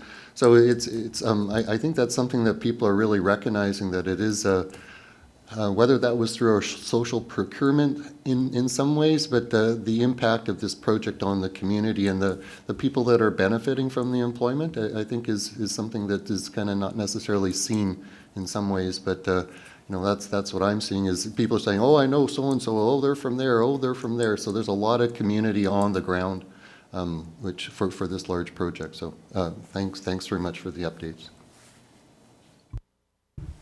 Thank you. Director Seegers? Thank you. I know that as directors, we're getting a lot of emails. Probably Director Hiltz is getting way more than we are, but we're all getting emails around the noise they're anticipating from the power, the power lines, from the pump station, etc. I know they're coming to us, and I know our EA is getting them. I don't know if those are getting through to, that's a new process that we put in place, so I don't know if those emails are actually getting through to infrastructure. And, are you also addressing those, or is there some other process we need to put in place to make sure that that information comes forward and gets addressed? Yes, we get those emails as well. If they are sent to infrastructure at SCRD or to our communication contact that's out there, Genevieve, then they will get to us, and then we'll get back to them. And I think while we are on the topic of noise, I invite or Mr. Rutley or Ms. Ruck to provide some feedback on that. Okay, before they get to that, there are emails that are coming to board@scrd.ca. So what we'll probably need to do is have our EAs recognize that they need to be forwarded so that they're addressed. The process is in place. Thank you. Okay. Any further staff comment here? Sure, I'll jump in. Thank you, Chair.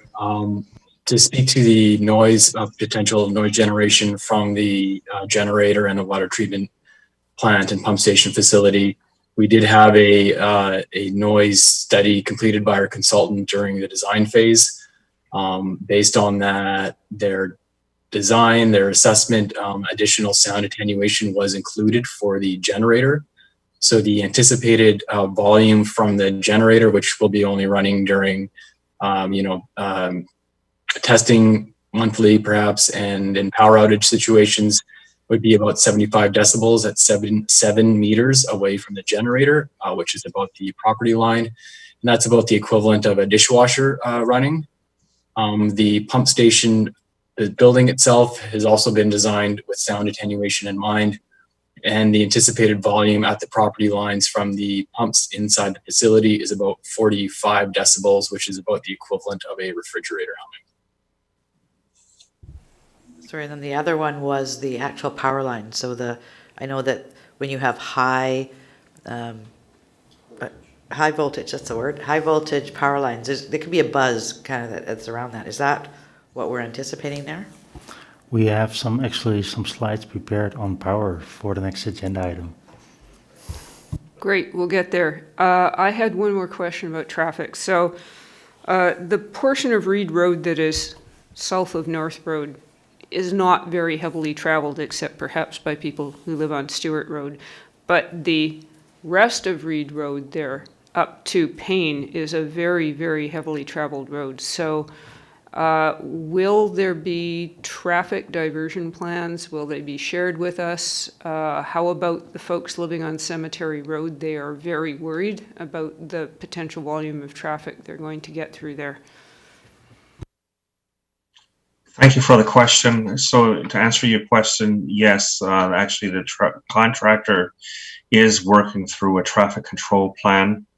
It's under currently review currently. There are 2 informational large signs, 4 by 8 foot, basically informational signs that'll be going up anytime, any day now on each end of the project limits that will basically inform motorists of the limits of the traffic impacts along the project. But there will also be, the plan is at least tentatively for the contractor to, continue to open or actually do the work under flagger control, one-way traffic control. And then for those times, if there's a potential lane closure for extended lengths, they'll have as well detour signs and stuff like that, if in fact portions of the road are closed.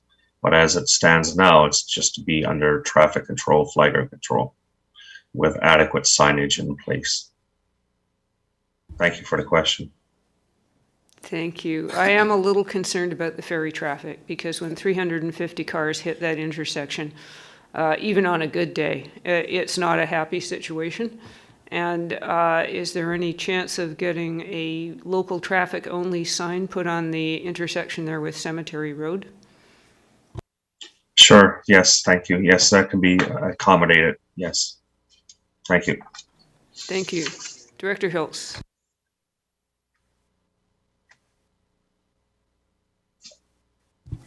Thanks, Chair. Yeah, so this is an update report. I think we're talking about every 2 months is the expectation. So the next one would be a formal report in May. That's still the plan. Okay. And the interim would be the Let's Talk. So kind of good. Thank you. GM Rosenboom? I would like to highlight that on March 24th between 3 and 5 in the afternoon, staff will be at the well site, where also the groundbreaking was, with a booth to answer any questions any of the residents in the area might have. And we'll have further information booth during the project at different locations as well, if we move if the majority of the works are advancing along Reed Road. Thank you. Super. Thank you. Seeing no further hands, I think we should move on to the next report, which is Annex E, the water treatment plant electrical power supply upgrade, and we have been promised slides. Thank you, Chair McMahon. As part of the Church Road Wellfield project, power upgrades are required to run the pumps in the facility at 850 Fisher Road. Presented for your consideration is the staff recommendation for payment to BC Hydro to have them complete construction of the power supply upgrades. In recent weeks, there has been growing concern from residents in the Granthams neighborhood regarding the potential impacts from the power supply upgrades. Staff have prepared a brief slideshow summarizing the required upgrades and clarifying some issues which have been raised. Staff, thank you for the opportunity to present this, and we'll be happy to discuss any questions you may have following this presentation. Thanks, Remco. Okay, I think we'll just jump into the next slide, please. So a combination water treatment plant and pump station will be built at 850 Fisher Road at the corner of Fisher and Elphinstone Avenue. The new pumps require a steady supply of voltage in order to run efficiently. This requires an upgrade to 3-phase power from the single-phase power that is currently available to the property. Nearest 3-phase power is on Marine Avenue, which will be brought up Central Avenue and Fisher Road to the site. I would like to note that there is not an increase in the voltage through each of the power lines, but there will now be 3 voltage carrying lines rather than 1. That speaks to the earlier question. There isn't a dramatic or significant voltage increase, so I wouldn't characterize this as a high voltage line. It's their typical distribution power. If I could use an analogy, it would be like replacing 1 garden hose with 3 garden hoses rather than replacing a garden hose with a fire hose. That lands for a water related conversation. Remco, if you can move on to the next slide, please. So on Central Avenue, there will be some upgrades that are required to the overhead power. This includes installing a new pole at the bottom of Central Avenue. Half of the power poles on Central will be replaced with new power poles, and the other half of the poles will simply be upgraded with a cross brace at the top to accommodate the additional lines. And it is our understanding that BC Hydro's approach will be to install the new power poles immediately adjacent to the existing ones and cut the existing ones down. Okay, thank you. On Fisher Road, there will be replacing all 3 of the poles on Fisher between Central Avenue and the site. And there will also be a new pole installed on Fisher, just south of Central Avenue, and a new pole on Fisher across from the water treatment plant site. That pole will have 3 transformers, similar to the image you see here. And finally, I would like to discuss the background on how we landed on this route. There were several meetings that staff had with our engineering consultant and with BC Hydro to discuss routing options. Overhead on Harvey Road and Fisher Road was suggested, but that was ultimately rejected by BC Hydro due to some physical site constraints. Underground on Elphinstone Avenue was also considered, but due to the fact that there will be 3 underground water lines and an underground communication line, there was not enough room in Elphinstone Avenue to accommodate the offset needs that BC Hydro has for physical separation of the underground power from other utilities. This left Central Avenue underground. On Central Avenue would require trenching the full length of Central to bury the electrical, the cabling, and rebuilding the full width of the road. The cost estimate that we have put together to underground the power on Central is in the range of $500,000, and that is on top of the fee that we would then have to pay to BC Hydro to actually run the cable. So that $500,000 would be on top of the payment amount, which is roughly be the same as what is included in the report that's been presented. That concludes the presentation. So I will welcome staff or here to answer any questions you may have. Thank you very much. Are there any questions? Director Hiltz?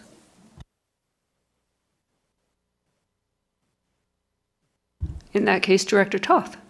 Thank you, Chair. Just a real short one. Can we get a copy of that presentation sent to us and or posted to the Let's Talk page for the project? We'll make sure that it's posted to the Let's Talk page and sent to you. Excellent. Thank you. Director Lee. Thank you, Chair. I have a question on that last slide. I'm just a curiosity question. I assume there has to be a water line from the wells to the purification and the pump station, and yet that last slide showed a water line going past the wells and down the road. So I'm kind of confused about the purpose of that pipe. Yeah, thank you for the question. There will be 3 water lines installed on Elphinstone Avenue. As you mentioned, the line from the wells up to the treatment plant. There will be a line from the treatment plant down to Soames Creek to discharge water to offset any impacts from the well operation. The dashed line that is shown on the map is the rough alignment of a new distribution main, which will also be installed on Elphinstone Avenue. Replacing that distribution main on Elphinstone has been on our radar for a few years and had been elected to include with this overall project. So we'll be replacing the existing 100 millimeter or 4-inch water main that's on Elphinstone with a 200 millimeter ductile iron main and installing new fire hydrants as well. Thank you. Director Seegers. Thank you. I'd like to make the recommendation with recommendations on page 112. Did I see a seconder? Yes, I saw a seconder. Director Hiltz. Yes, the vote. For me, these are always the toughest votes when the effect is on someone's doorstep, and I have to vote in looking at the broader picture. And I am supportive of this. It's one piece of a complicated, complex project that's going to serve the whole Sunshine Coast. So, and this is to delay this would put the whole project off cycle, I think. It would increase the costs. So I will be supporting it. And I just wanted to let people, the residents wanted me to express, that they had concerns around their views, the humming of a transmission opposed to a primary distribution line. So that got cleared up.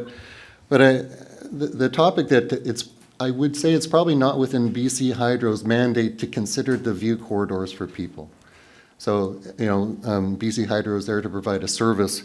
So I do also understand that as BC Hydro restrings these wires, they will probably be improving how they're grouped, and it will the ultimate view be better or worse? And from what I understand, it will be at least as good and perhaps a little bit better than what it is because of the grouping of the wires and this type of thing. I also see the safety aspects of improved equipment, new standards, improved power poles. And also one of the comments that came out from people on Central Avenue as I was walking it the other day is increased demand for service electrical power as we go through. Many of the houses on Central and Grantham's were old houses, 80 or 100 amp services. And so I think this will all increase the resilience of the grid and ultimately help BC Hydro provide us with more reliable power, which everyone agrees that we want electrical power to our houses. So I just wanted to bring that these were considerations, and I've thought about them before I voted, and I will be supporting the vote. Thank you. Thank you. Director Toth. Thank you, Chair. Just one comment I wanted to make on undergrounding of utilities. As an electrician, I know a lot about what's going on here. I actually read through the tender package because I found it fascinating. But the one thing to know too with undergrounding utilities is it does result in higher line losses than overhead lines, which is something that not a lot of people think about or know about. Air, as it happens, makes a really good insulator. And when you put the wires underground, you've got insulation to contend with. One question that I did have, though, the poles that are being replaced on Fisher and Central, I believe they are they just being changed out because they're old, or are they actually getting increased in height? That wasn't specifically mentioned in the presentation. Thank you. Thank you for the question. Our understanding is that the detail in the BC Hydro design does not include what the height of the existing poles is. So there's a bit of speculation that is involved. Through conversation with the designer, my understanding is that the poles that are being swapped out have been identified as not having the vertical clearance that is required. So the expectation is that the new poles will be slightly higher than the existing ones. I think in conversation I had was somewhere in the range of about 5 feet. But staff are not able to confirm that as we don't know the specific height of the poles that are to be replaced. It is also possible that one or more of them have been identified as being in poor condition and have been targeted for replacement for that reason as well. But that wasn't elaborated in the BC Hydro design. Thank you. And now I learned something today, too, about undergrounding. So I'm going to call a question on this. All in favor?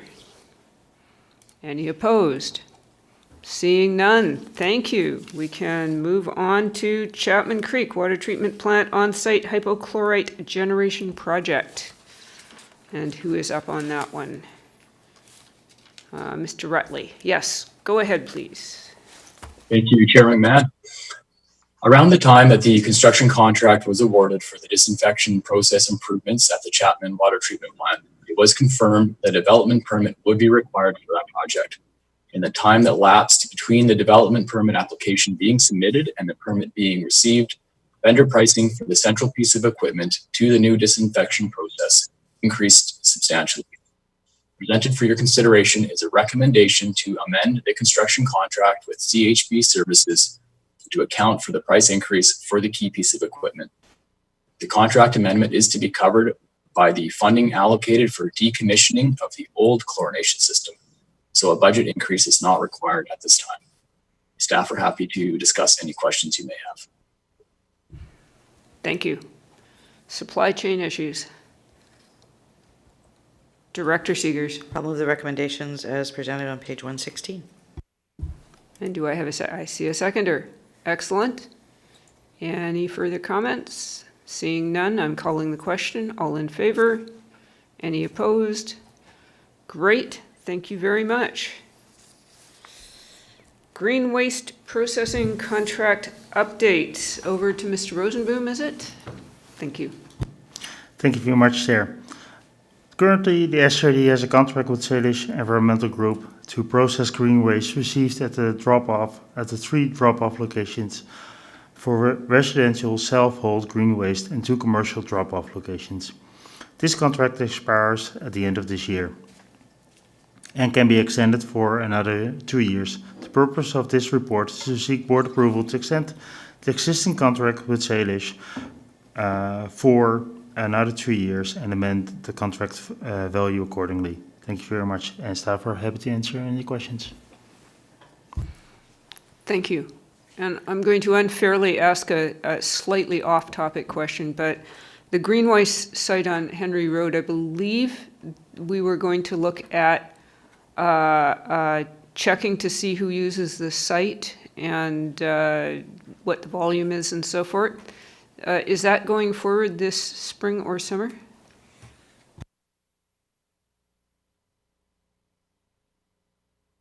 Thank you for the question. It's unfortunately a question that I don't have the answer to at hand, so I'll get back to you on that one. Thank you. Thank you. I'll move the recommendations as on page 119. Seconder, seconded. Thank you. Do we have any further? Seeing none, I'm calling the question. All in favor? All righty, that passes. Thank you very much. Then we have made it to item 10, Annex H, Vehicle Purchases, Award Recommendations, and over to Mr. Walkie. Thank you, Chair. We have 9 recommendations in this report. It's regarding the vehicles and management and operation of the water and wastewater infrastructure.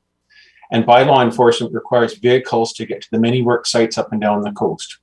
Annually, the fleet maintenance supervisor reviews the fleet inventory, and vehicles are identified for replacement due to age, condition, and mileage.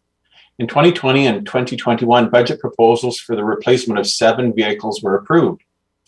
A request for proposal was published for the vehicles and 2 compliant proposals were received. Staff recommend awarding 5 of the vehicles, and the 2 vehicles that staff do not recommend awarding are the 2 electrical vehicles where bids received were considerably higher than budgeted. The total available budgeted funds are adequate to fund the vehicles, and further options will be explored to facilitate the remaining 2 vehicles. Thank you, Chair. Director Toth. Thank you, Chair. Just a quick one.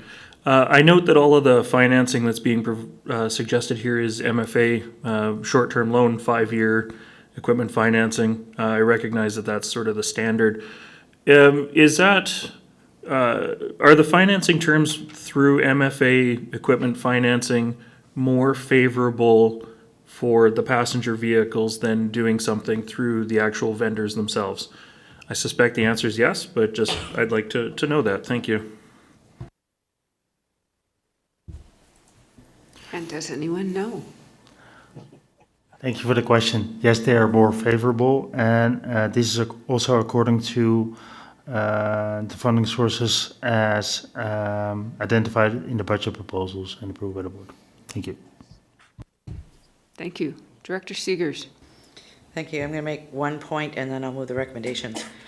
So when I look at this report that came forward here, these are items that we approved in the budget, and yet we are still requiring that staff come forward to spend the money we told them they could spend. So I think this is one of the things we'll be looking at when we start looking at some of the policies and bylaws, et cetera. So if we've told them they can spend it, let them go and spend it rather than having to come back and say, okay, you told me I could spend it, now tell me again I can spend it. Anyway, I'll move the recommendations on page 123. Thank you. And I see a seconder. Thank you. I was going to comment that I chased down a rabbit hole about vehicles, but I know there are supply chain issues on vehicles right now, right across North America, and it is not a simple, it's not a simple issue. So I'm just going to call the question. All those in favor? Any opposed? Seeing none, that passes. Thank you very much. And now we get on to Annex I, Connected Coast Internet. We've heard a lot about that lately, if we've been looking at our email. Over to Mr. McKinley. Thank you. Yes, we've been hearing a lot about the Connected Coast project, and sometime last year, an application was made on behalf of 3 areas on the Sunshine Coast to potential grant funding to provide high-speed internet to some technically underserved areas on the Sunshine Coast. The part that is missing, as the funding announcements have not been made yet to the successful grant recipients, in order to be eligible to receive the grant without making a commitment to proceeding with the grant, some resolutions of support that require specific wording are required by the funder.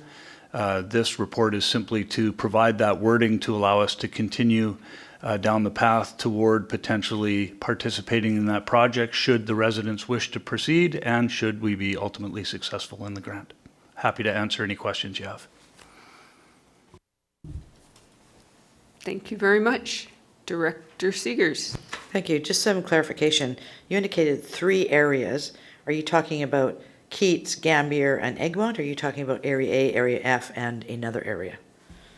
Sorry, for the purposes of that description, I was talking about Keats Island, Gambier Island, and on Keats it would be potentially 322 homes, on Gambier potentially 341, and there's apparently 66 potentially unserved areas in the Earls Cove Egmont area, but that requires further clarification after some discussion with TELUS.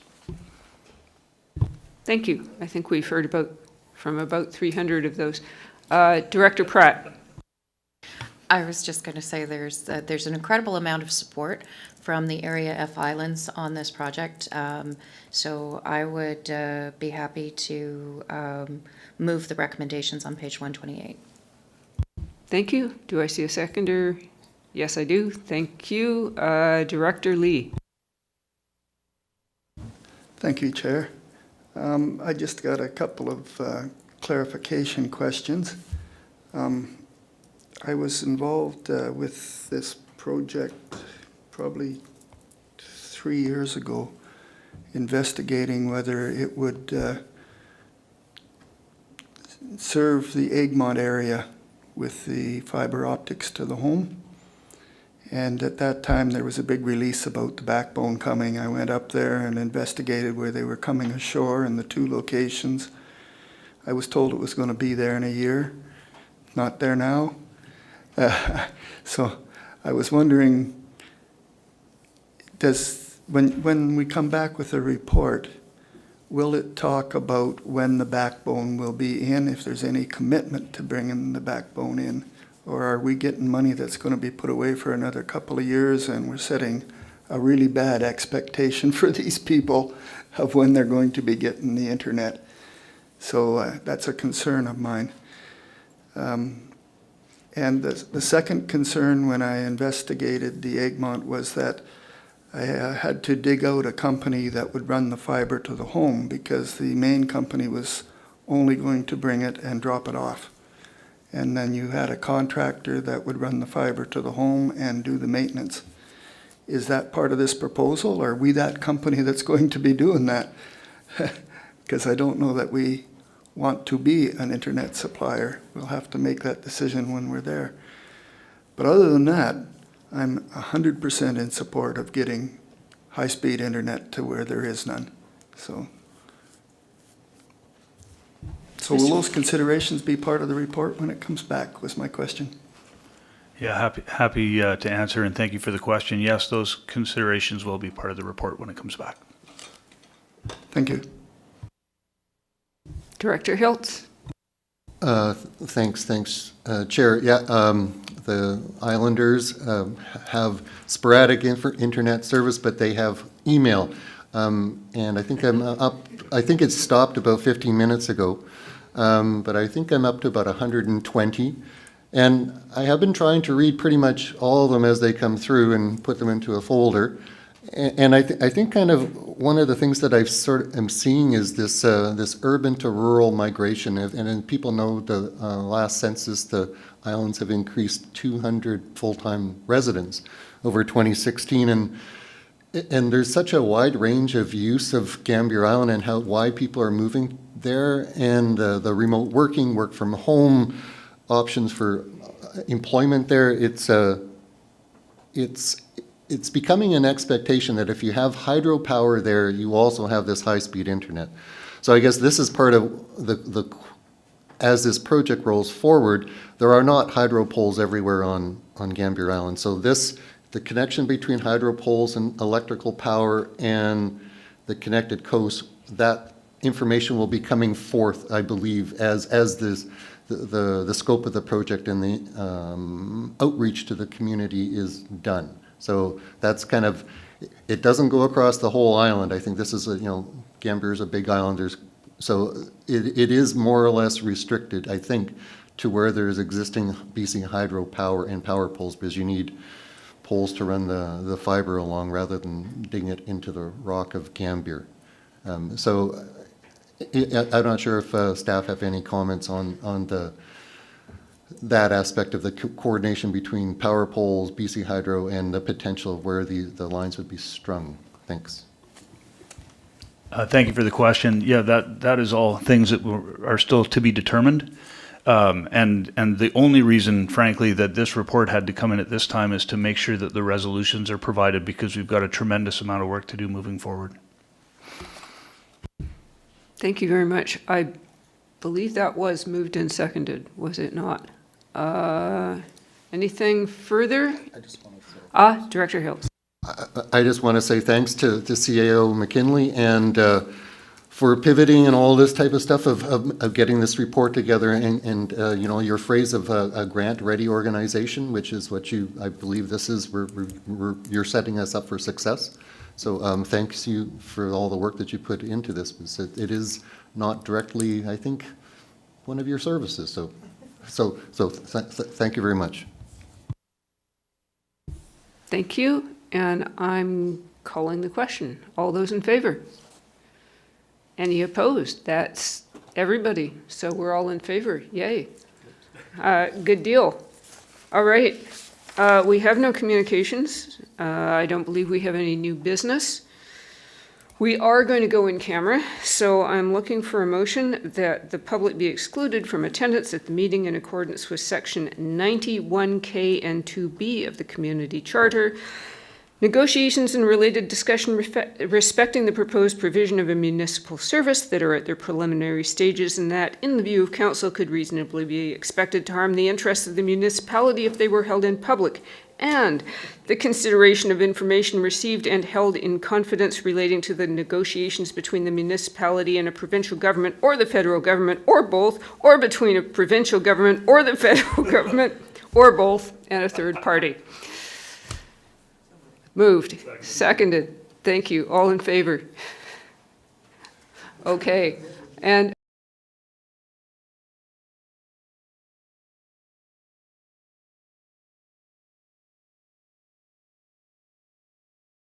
where the service is going to be, and the answer is to be determined yet. This is certainly not going to be happening overnight.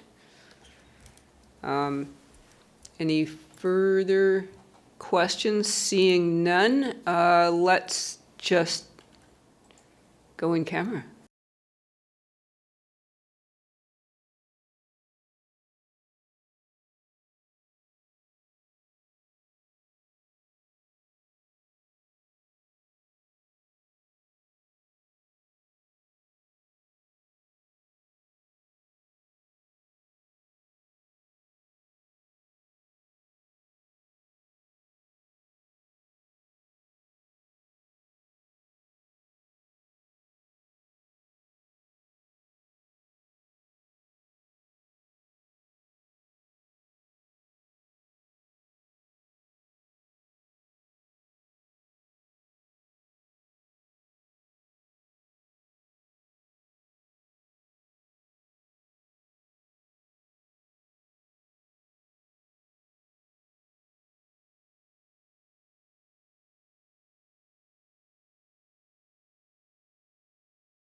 Welcome back to the very end of the Infrastructure Services Agenda meeting for Thursday, March 10th, 2022. I'd like to see a motion to adjourn.